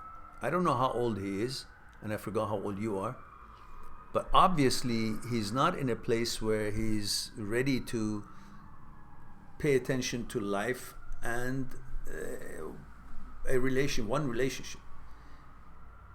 He might be in his 20s still, and in that age, boys, men, young men, like to know as many girls as possible, because it somehow makes them feel like they got it and they're affirmed. Just imagine if you were having a friend that you were still in contact with, a male friend, and you really don't mean anything by it, but you feel good about that attention, even though you have no intention to be with the guy. But the fact that it's there, it gives you that kind of a feeling of, oh, I'm strong enough to actually feel I'm worthy of the relationship that I'm in. So with boys it's a little different. I know girls are a little bit more reserved in that department, but not really these days. Some girls are way more unreserved than guys are. But however, I think you are trying to tell him about the pain rather than making him see the pain you're going in. The best way to do that is to stop thinking it's a big deal for you, meaning don't rely on his behavior to feel good or not good, to feel pain or not pain. Just feel confident enough to say, I let him be, and if I'm not happy with him, I tell him, bye-bye, go away. I don't want to see you anymore. But don't do that prematurely as a way of getting your way so he will stop interacting with her. He will probably never stop interacting with her for now. And if they're friends, you can hardly expect him not make a comment on some picture that the girl is putting, because he probably wants her attention. No matter what he says, it could be two. Either just friends and has no feelings, or he actually likes to maybe see where it goes. Where's the fuel? You know, what kind of a fuel he can put in there to create interest from the other side. Maybe just so that he would feel good. Not that he would take advantage of it. Maybe he will. But just the fact that he would feel good to keep this like feeding her to pay attention to him by paying attention to her post, meaning he's still in the picture and she sees him paying attention to her, what she does, which of course in a relationship is not right to do. So I can see why you're upset and pissed off, and you have every right to be, especially when it's something important and you've discussed it with him. But understand it from the boy's point of view. May or may not be interested to actually be with her, but he likes to have as many girls pay attention to him or be considered by them as possible, because that's how young men are at this age.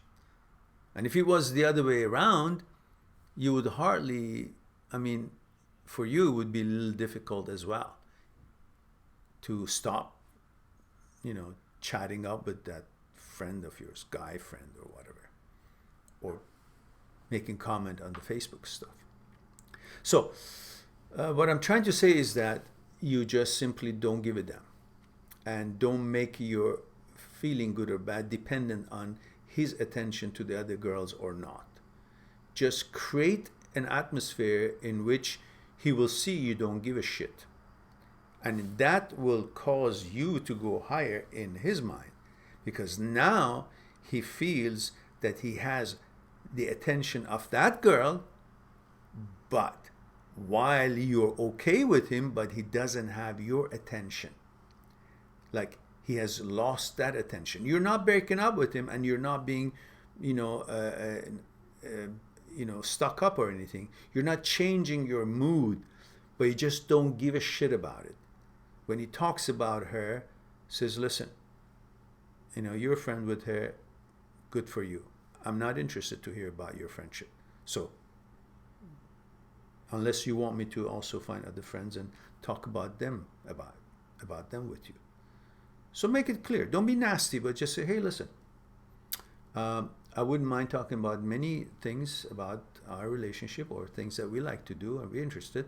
And I understand you're interested in her, but that is not part of my life. I'm not interested, so I'm not interested about that conversation. So enjoy yourself with her, but don't get me into it.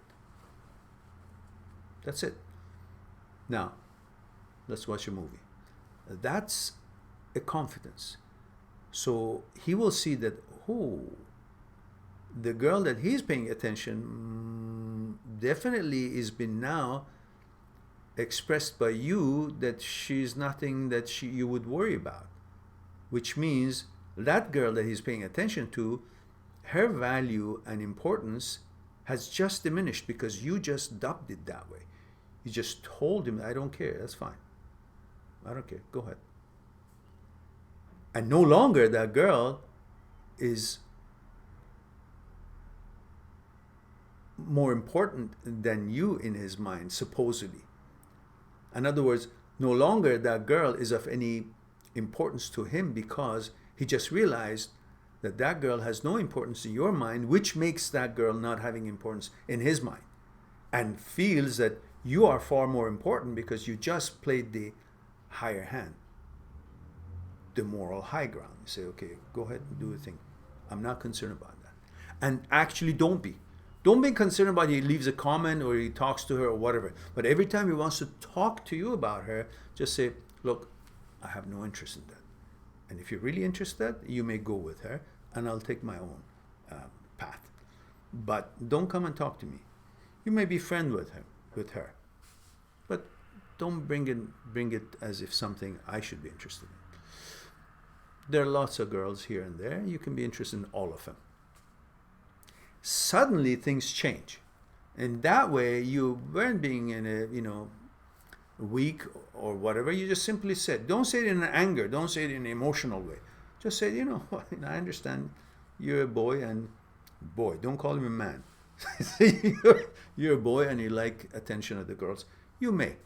And if it bothers me too much, I'll also decide that I'll go and find a different situation for myself. Don't say I want to break up or a different boyfriend. This is a different situation for myself. So that will bring his attention to the fact that you're beyond that. You're not playing this game and you're not afraid of any girl that he talks about. Suddenly your value goes higher. Naturally, their value comes lower in his mind. And perhaps that will jog his attention towards what he should pay attention to. And if it didn't, well, listen, don't be a chicken. Move on with your life. Just tell him, okay.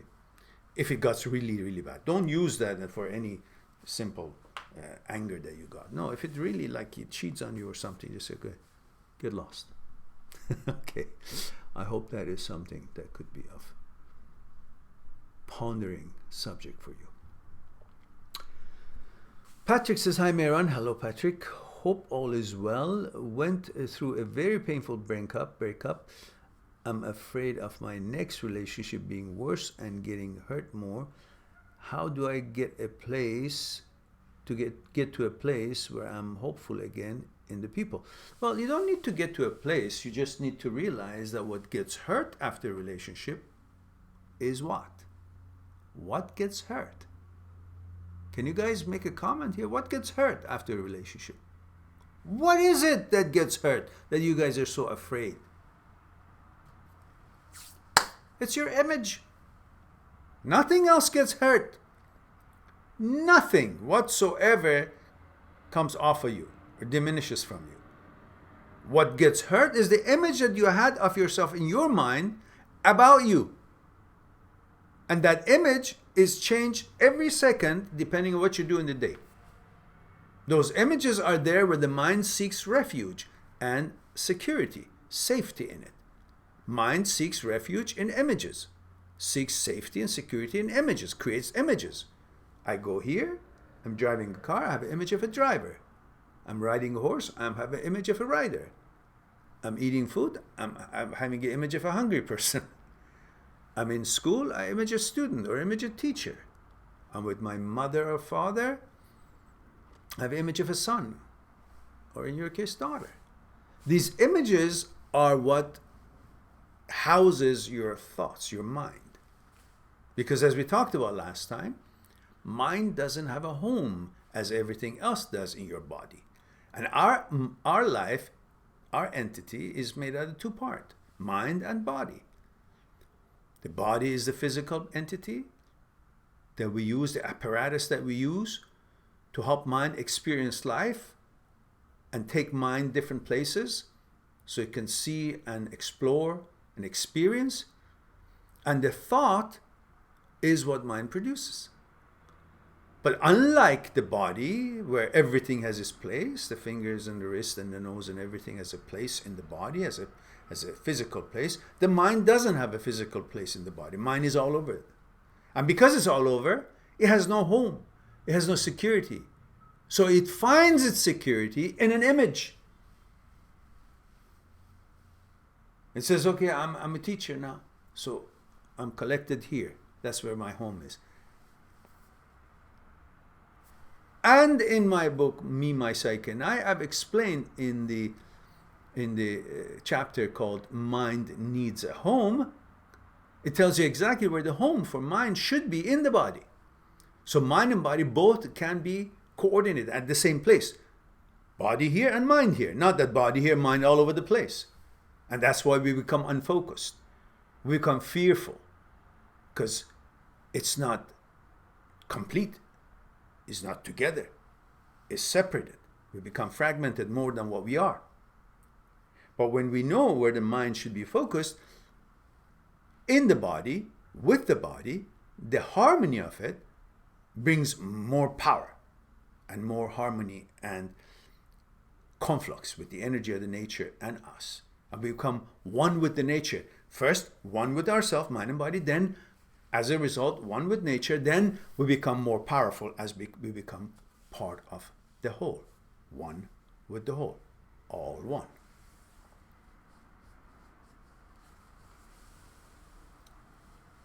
So,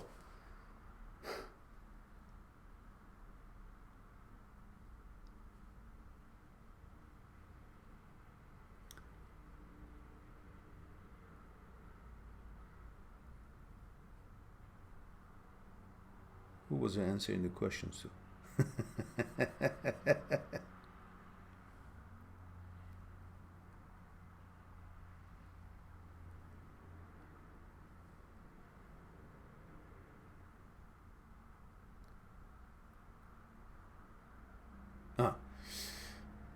So, when you simply understand that only image has gotten hurt and not you, because your image is representing where your thoughts are, and that is what the only thing that gets hurt, then you realize that you don't need to be in a place where you won't get hurt. You never get hurt. You just think you did. Because the image that has shaped your mindset at the time about your relationship, that's the one has been tarnished or damaged, or it's not looking the same way as you had it before. Now you got to create a different image about the relationship. And that image is not as crystal clear and the way you had designed it. Is now image of a person who's not sure about the relationship or where it is going. So that image you don't like. So really that's got hurt, which is the image that it was, and it's the new image and you don't like it. So that image of you and your relationship is tarnished, is hurt, is damaged. That's all. You are intact.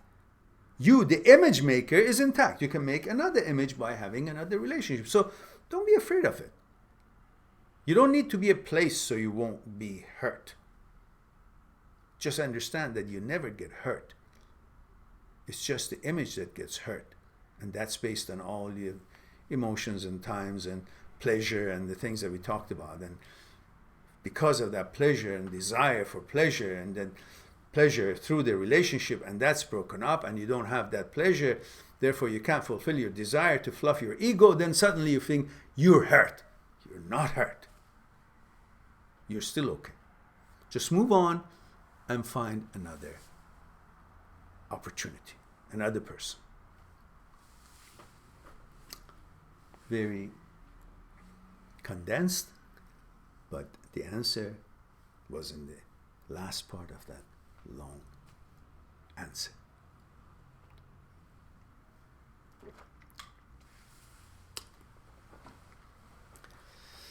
David says, good advice, Mehran.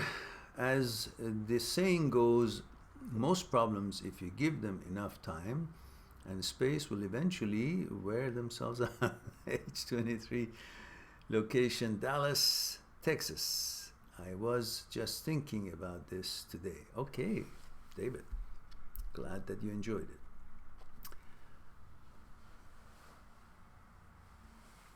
And David says, oh yes, and we all need to hit the like button. Yes, hit the like button, guys. And I like to read this comment again because it fluffs my ego. She says, you are such a wonderful person to take care of us as much as, that much when we are in need. Thank you so much. I feel great now. And let's see, where are we now?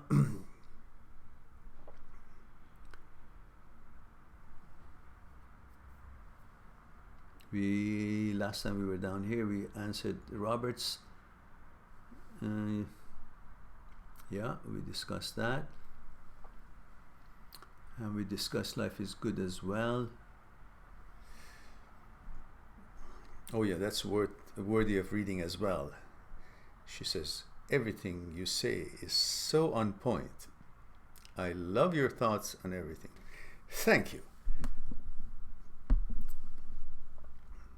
Robert says, also when I'm not in, okay, we talked about that as well.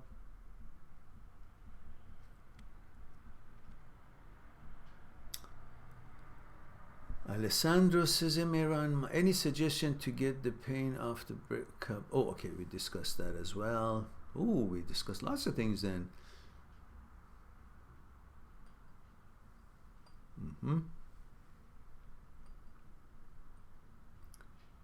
We were up to Kalani. We are now back to, right.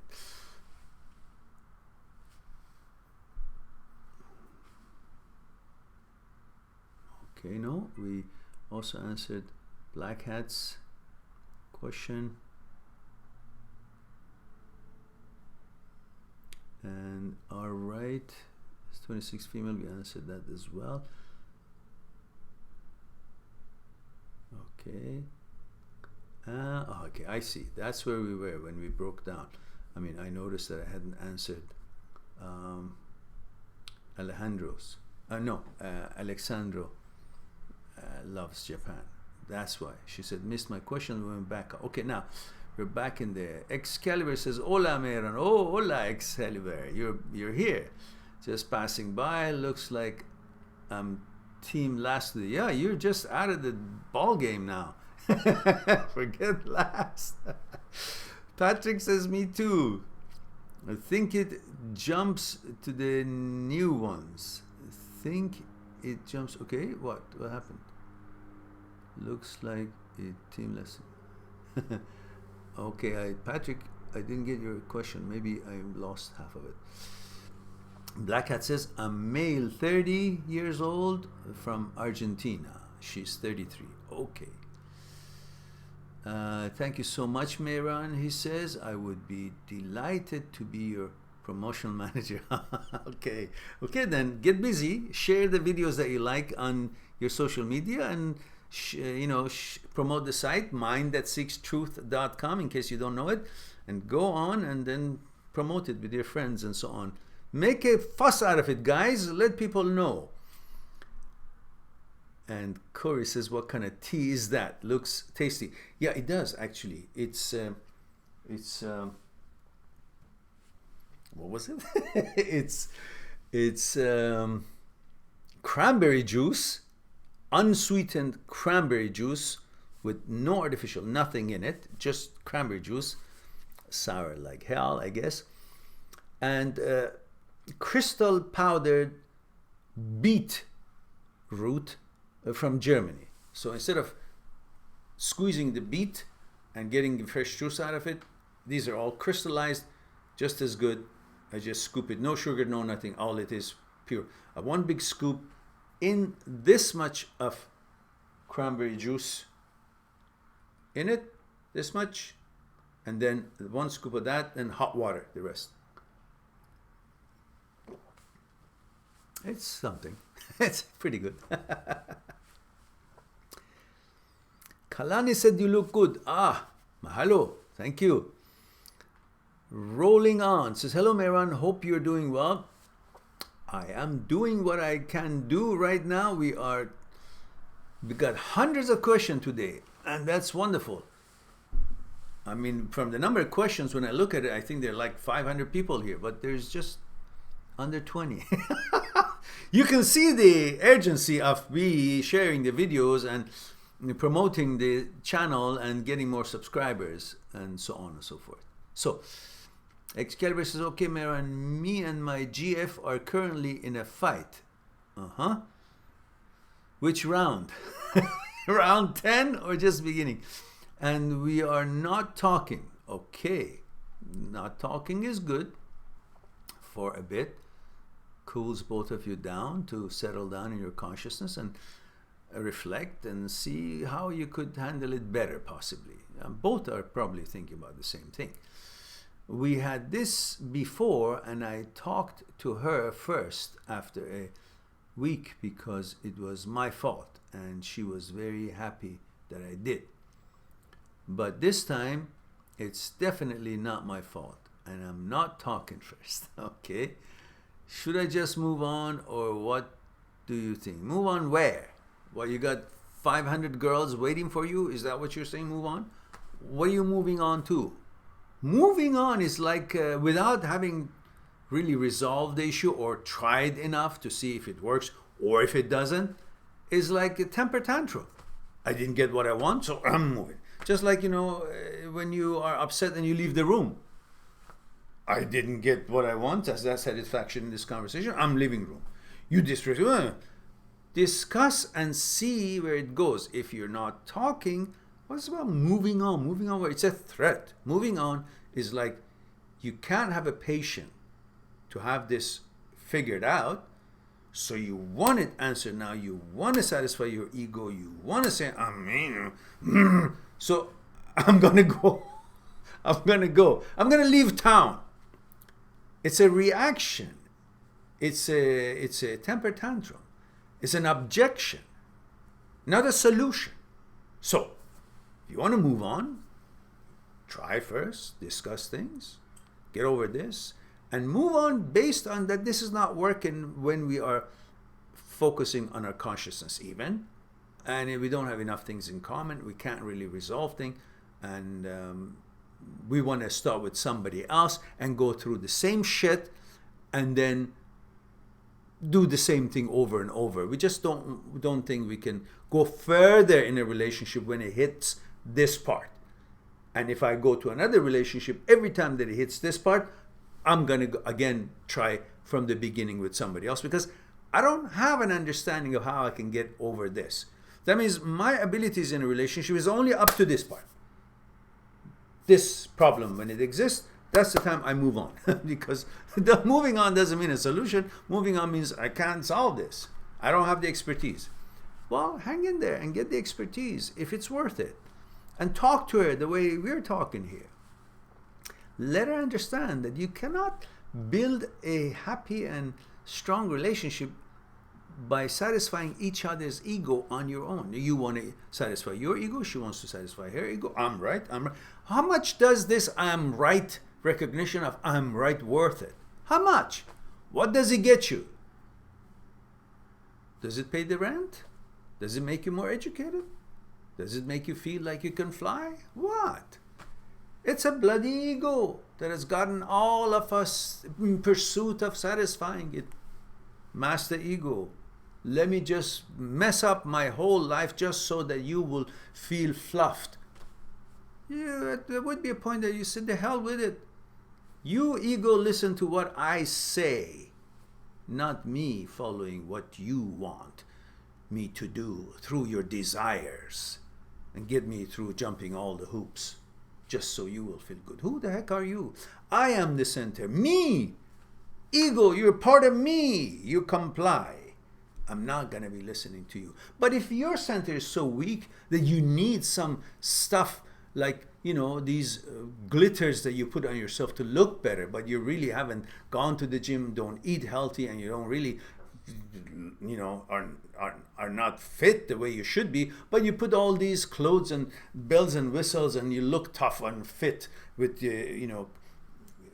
new sports runners and new coloring sport t-shirts, and you want to pretend you're a sports person. No, go actually fit yourself, and then you don't need these glitters and these blings or whatever to make you seem to have the image of that what you want to be. Same thing. Don't let your ego make you to do all these things to feel good. Just go become good in handling your relationships, at least by discussion, understanding that this is the same path in every other relationship. If you have enough things to grow on and be compatible and with each other and complementary, then try. Move on. Move on where? If it didn't work, yeah, go ahead, move on then. I'm all for it. But try first.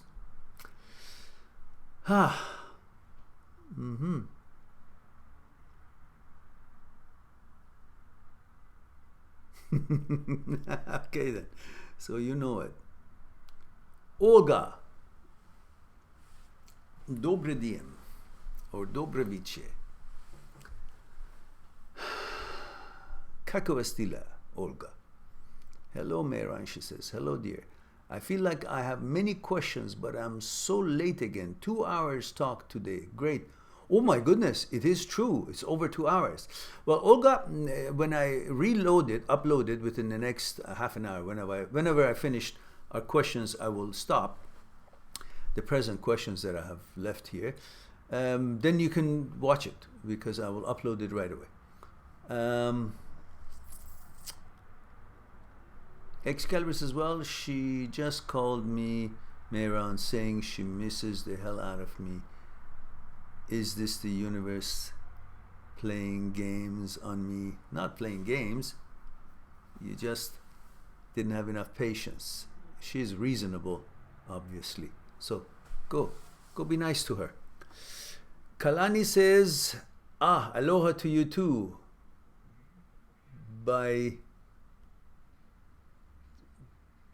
Yeah, I'm in Oahu, lol, but we'll have a chat sometimes if you come here again. Yeah, for sure. I still remember how beautiful Hanauma Bay was. I took my son there and we had a great time. He was so little then. And I remember every moment, all those red earth there in that area. When we were walking, we had these Maui chips with us, and we stopped on the way from the hill of the Hanauma Bay down to get the bus. We just missed the bus and we just took a walk. We stopped and had the chips, and it was so fun. I love Hawaii, and my memories with my son. And he's a young man of his own right, and we're great friends as ever. So let's see. I guess that's why Hawaii is even that much more important to me, because I shared it with my son. And Chad is here. He says, what's up, everybody? What's up, Chad, is that we've been in for answering question for over 2 hours, and I'm trying to rush to finish and let you guys all go. Jack says, hello, Mehran. I'm 23-year male from Scotland. Oh, Scotland. Good to see you, laddie. Jack. I've been struggling with getting over my ex for 7 months. We were together for 4.5 years. I made a lot of mistakes, both during and after the breakup. I'm wondering, what is the best way to deal with these extremely toxic thoughts of self-hatred and despite?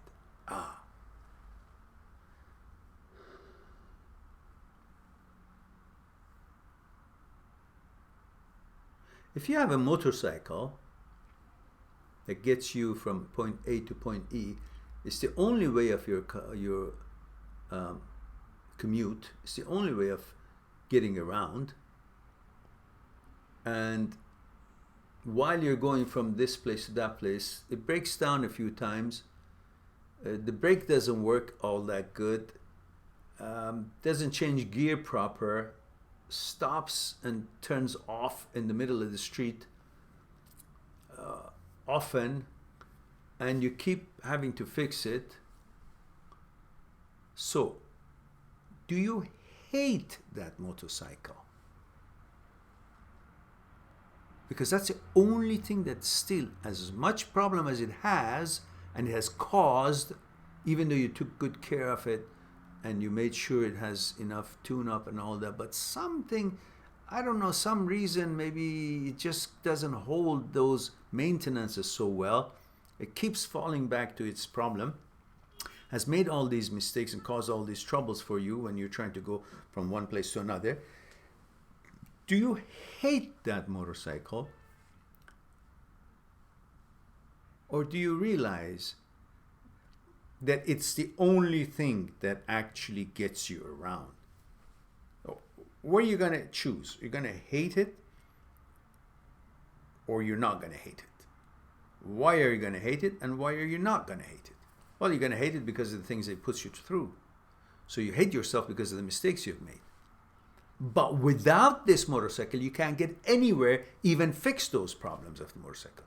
And without you, you can't even make these mistakes. So why would you hate yourself when you are actually the only vehicle that can make things better?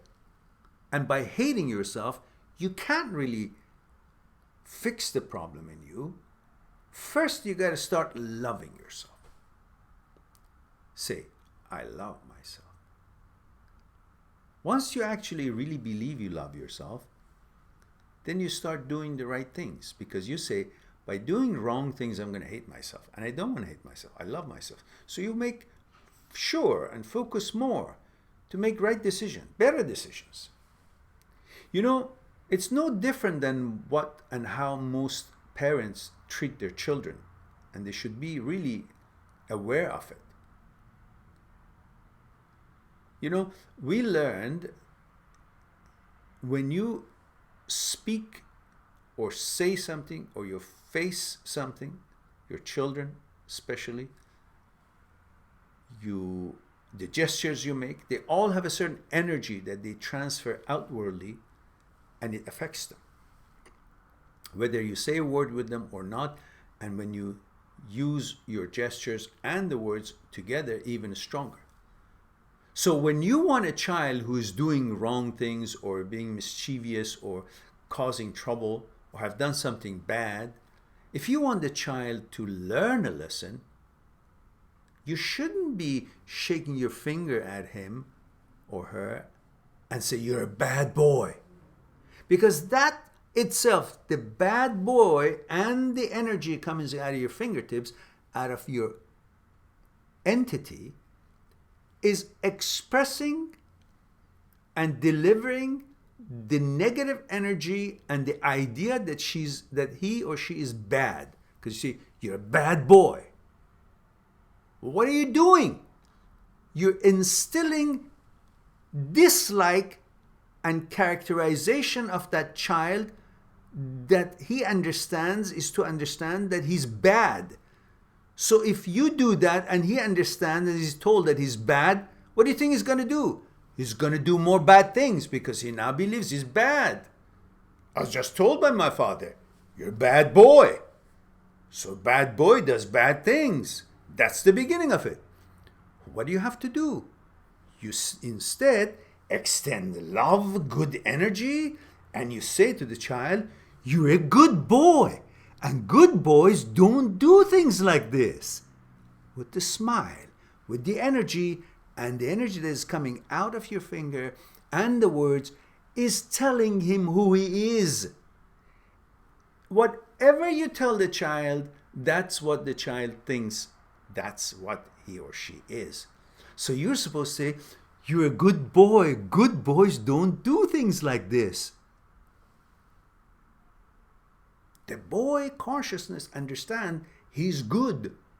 And what he's about to do in relation to what he's learned and he's understood from his teachers or parents and the society so is not good. So because I'm good, I've been told by my father, by my mother, so if I'm good, I'm not going to do this that I know it's not good because I'm good. That's how you change the mentality of a child. Same thing with you. You hate yourself. Well, you've made mistake. But you're the only game in town for you to fix that. To not you hate yourself. You can't have somebody else not hate you and say, well, because he doesn't hate me, therefore I'm good. You first got to not hate yourself by forgiving yourself for the mistakes that you made and understand you're a human being and you can make mistakes. And how can I now fix myself to not make mistakes? Because I'm a good person. Because I love myself. I therefore want to do things that is deserving of my love. That I will be looked upon the way I want to look at myself and feel about myself. That I am good. So that's your motivation. Like the motorcycle. It's got problems, fix it. If you hate it, you will never ride it and it'll never be fixed. So what's the good of hating the motorcycle, yourself, or calling a child you're a bad boy for something he did that wasn't good, instead of saying you're a good boy. Good boys don't do things like this. Same thing, you do the same. Go stand in front of the mirror and say to yourself, Jack, you're a good guy. Good guys don't do things like this. Learn, fix it up. First thing, start loving yourself. Look at yourself. Smile to yourself in the mirror. Send good energy to yourself. Begin from there. Every night you want to sleep, before you sleep, you go in front of the mirror and send good energy to yourself. You're a good man, Jack. You did good. You're good, making good efforts. I love you. And begin. Begin respecting yourself. No need to hate yourself. We all make mistakes. Move on. So,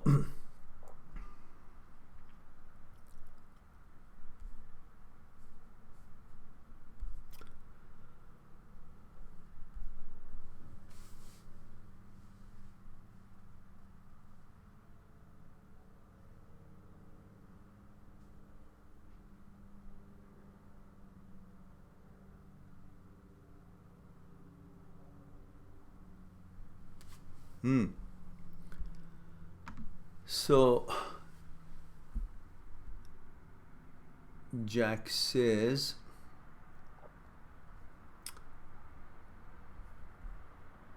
I apologize, but through my mistakes, she actually she cut all contact with me and was dating 2 weeks after our breakup. 2 weeks after your breakup, she knew the guy long before. So don't beat yourself on the head. It crushed me. Why did it crush you? What's a reflection on you? You didn't do anything. It should crush her in your mind. It should tell you that she was not the right girl for you. Because that's not the right thing to do. 2 weeks after breakup? That doesn't sound like somebody who respects herself, let alone respect you. So, my unresolved problem, he says, through depression and anxiety led to our breakup. Oh, come on, don't break yourself up so much. So many of us have these feelings of, one day we're depressed, the other day we have anxiety.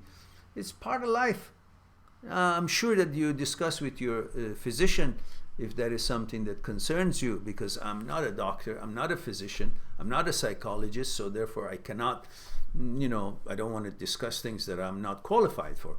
But you, for sure, should discuss with your doctor about your anxiety, about your feeling of depression, and see what their suggestions are, and so on and so forth.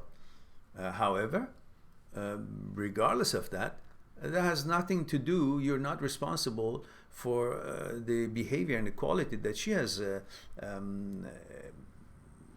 exhibit it. 2 weeks after breakup, she's gone with someone. Why are you beating yourself? So be cool. Everything has its own reasons for it. So that's your way out. Don't think that she was your worth and value. Your worth and value is in you, is your understanding, is these conversations that you so interestingly bring up about yourself, and you want to fix things. That's what wisdom is. That's what good quality is. And then develop on that and advance and build on that, and don't be hung up. She left, so I'm not good. She come back, I'm good, so what? She sheds, then you feel what everything is bad, and she doesn't, you feel everything is good. What does it have to do with her? What you have anything to do with her actions? Her actions defines her, not you. So be cool about that. And Alexandra loves Japan says, thank you very much. I don't feel as guilty as an hour ago. Good, as I talked to him and told him about what disturbed me. Good, good, good. Black Hat says, I know that my ex is not good for me. I don't even want her back yet. The other day, I listened to a song that reminded me of her. Then I started crying. Felt like crap. And no, you started crying because you remembered of the good things, pleasure. That's it. For God's sake, I may cry if I think of ice cream. It's pleasure. It doesn't matter just because you cried, then it's definitely a witness or an evidence of that you've lost something valuable. No, we all cry when we lose our bicycle, or we lose money, or we lose something that was pleasurable or valuable. But that doesn't mean just because we cried that became more valuable, or that became good in whole entirety of it. Because there were some problems with that bicycle that I lost. It didn't have enough brake, and it was clunking all the time, and it didn't, it wasn't, the tires were not good either, and it was old. But I still cry because I'm used to that feeling of having it, the order. It was mine, and it was making me feel more because it was part of my organization, so to speak. And it was making me feel more because I had a bike. So I had pleasure with it when I was ride it, even though it was old, but it was something. So I would cry because I miss it. I remember having it, feeling how I felt about it, and the pleasure of using it. But that doesn't mean it was the best bike that there was out there. Me crying doesn't make that bike, one of the best bikes around that I really wanted. It just makes me remember what it was, and I'm a human being. I have emotions, and I may cry. That cry is not supposed to make you see, I'm crying. That means she was really good for me. No. Naturally, you cry. No big deal. Move on. Cry more if you like. But that doesn't mean that she's still better than what she is. She definitely two different angle of things. All right. Olga says, always watching uploads. Yes. Okay, good. Tanya says, hey, I'm late. Well, you're late, but I'm going to upload it again. Let's see if I can catch up. It's 2 hours and 30 minutes. I'm just not catching up. I'll try. Andrea says, Paul first says, Paul Mihaita, I'm too concerned about the way I look and I eat emotionally because of that. I'm aware of this, but still it's very difficult for me to change this. Well, we all look different, and some look the way they want to, they like to, or some don't, but we can't do anything about that other than we exercise and eat right and stay fit, so we will have at least a healthy, fit presence, the physical presence. But the one thing that we can always change and compensate for things that we may not be so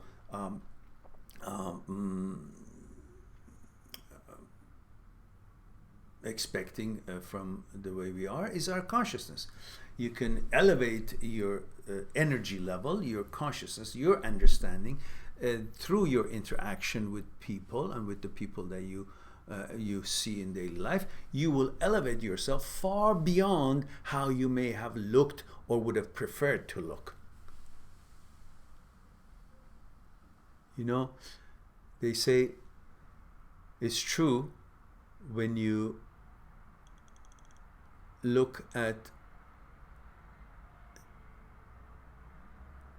a picture of a man on a death row because of lifetime of crime, you will see not a handsome looking man, pretty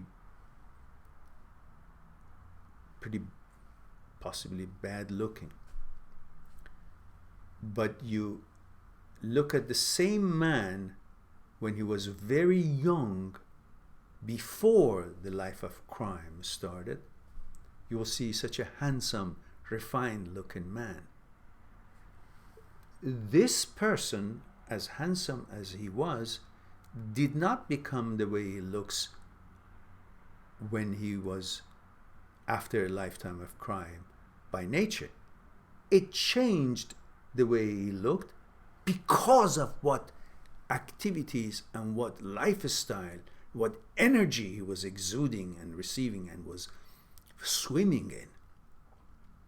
So the same good-looking man with a proper positive life would have still looked wonderful at the end, but it didn't. Why? Because of the lifestyle. So even looks can change. Now, you look at a young man's picture who is really not that good looking, but that young man chose to be a scholar in musics or sciences or some well-wishing and activities all through his life for bringing healing and solutions to other people's lives through his positive efforts.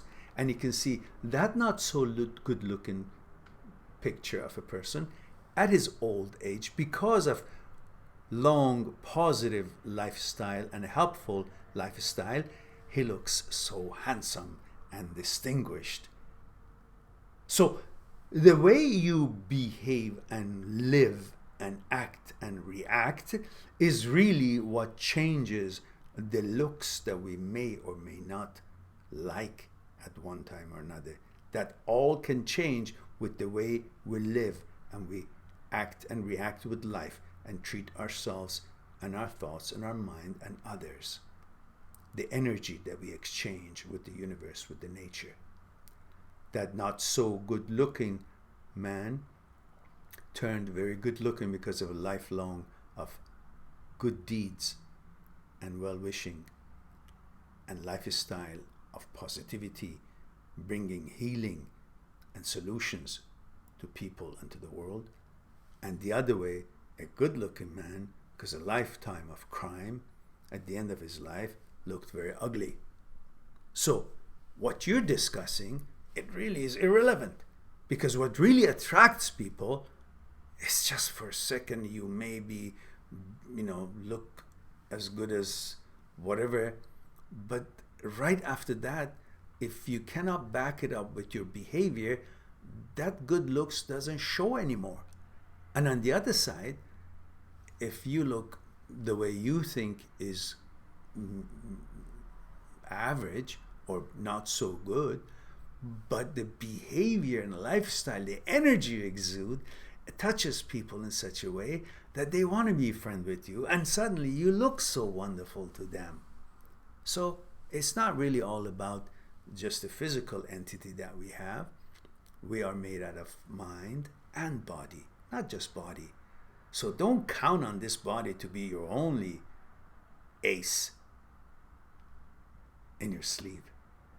You have one that can change the good looks to not so good look because of the energy that exudes from it, because of the lifestyle and paths that you choose in life. and the one that you're just not so good looking in your own mind, but because of the lifestyle, the energy that you exchange through your life and your deeds and lifestyle make you so popular, so attractive to many people, whether it's being friends, among your peers, or in a relationship with the partner of choice. Now, Jack says, thank you, Mehran. You're a fantastic man. You bring so many people happiness just by doing the things you do. Well, thank you, Jack. Which means you put yourself in a bind now. Go share the videos that you like, promote the site, and let people know that we are here, and we can get more, we can use more subscribers to the YouTube channel. And hopefully, many of you, if not all, have visited my site, mindthatseekstruth.com, have checked out the table of contents of the books that I've written, and looked at the sample chapter there for you to read, and looked at the videos of the short video of the seminar that I did for a university a couple of years ago about the end of fear, and decided that the ebooks or the printed books is something that you should have on your library, and you have taken advantage of the special offers that I've put in there so everybody can afford these books, because in the form of ebooks, as you know, the price is like, gee, way different. If the books is $100, shipping included, but the ebooks are like $4, $5, and $6, $4.99, $5.99, because I want everybody to have them. So there is not much of economic value or agenda on the ebooks, and I hope that you guys have taken advantage of it and get those books. Not even it helps the channel, but it also helps you to get your hand on some bunch of interesting stuff at a very nominal price of a coffee or tea. And I think that would be a good thing for everybody. And my whole real intention is I want you guys to take a look at these stuff and get familiar with it. That's why I made them purposely so inexpensive. So, promote the channel, Jack, please. That's good. And Yuna says, good afternoon, sir. Good afternoon, dear. And I don't know if it's a he or she, because again, you haven't said where you're tuning in from, how old you are, and if you're a male or female, your picture doesn't show you. But he or she likes my hat, and thank you. Excalibur Mehran, how can be as healthy as you are when I, God willing, reach your age? Well, I don't know. I have my challenges as well. I try to exercise a lot because I don't want my blood pressure to get to the point that I need to have pills or anything. So that's why I increased my exercise and I eat healthy, and the blood pressure is normal.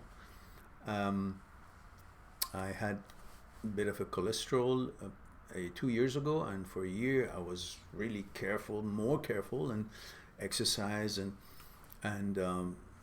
juices and vegetable thing, all fresh and all the good stuff, and lo and behold, my cholesterol level went to normal level. I don't know how, no pills or anything. So I'm still trying, and I'm trying to hope to keep it the way it is, and I think part of that has a lot to do with exercise, and of course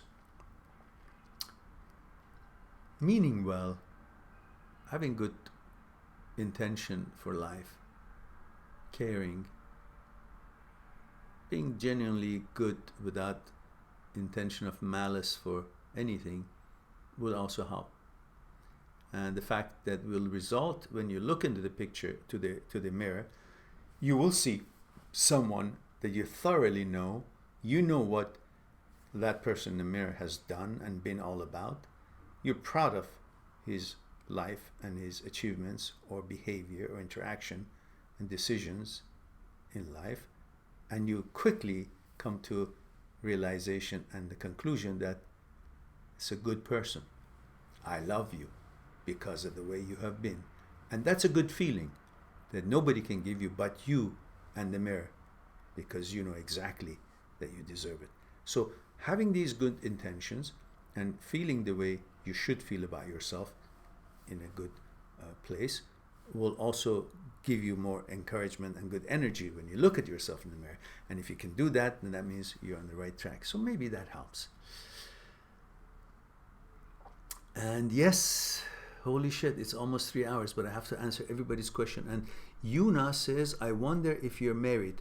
Oh, no, not anymore. I long time ago, I think 24 years ago, my wife and I got divorced. Yet we are in everyday contact, and we respect and love each other. Each one of us have his or her own personal lives, but we are always in support and friendship, and that's how it is. So life is short. You must be positive and helpful to the ones that you once been a family, especially if you have a family with, you know, like it's not just the two of you that were in a relationship. You have a son or daughter, and therefore you keep that center of family and cohesiveness in the exchange of well-wishing and well-being and helping and supporting each other as best as possible by understanding how to help each other to grow. And then your family grows, even though not living together, not married, but it grows healthy. Everybody in the family.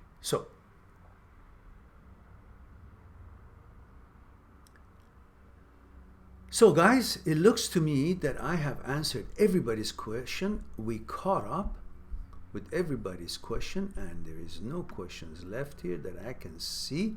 So it's time for me to thank you for sharing this time with me. I will look at the rerun and see if all the time that this picture was all broken, was it real like that? Or I don't know, today we have maybe some kind of a problem with the Wi-Fi. That's why it's all been green. I mean, it's good streaming, but the picture has been all broken, fragmented. So I wonder how the actual upload will be quality-wise. But anyhow, thank you very much for spending this time with me. I love you all, and don't forget to promote the channel and share the videos you like, whether they're about the relationship breakups or the matters of thoughts, consciousness, fear, desire, and ego on the playlist, The Psyche, and make sure that your friends on your social media get to see it, and in that way we will get more subscribers for our YouTube channel. So look forward to talk to you soon. Be good to yourself, to the others, and I'll talk to you later. Bye for now.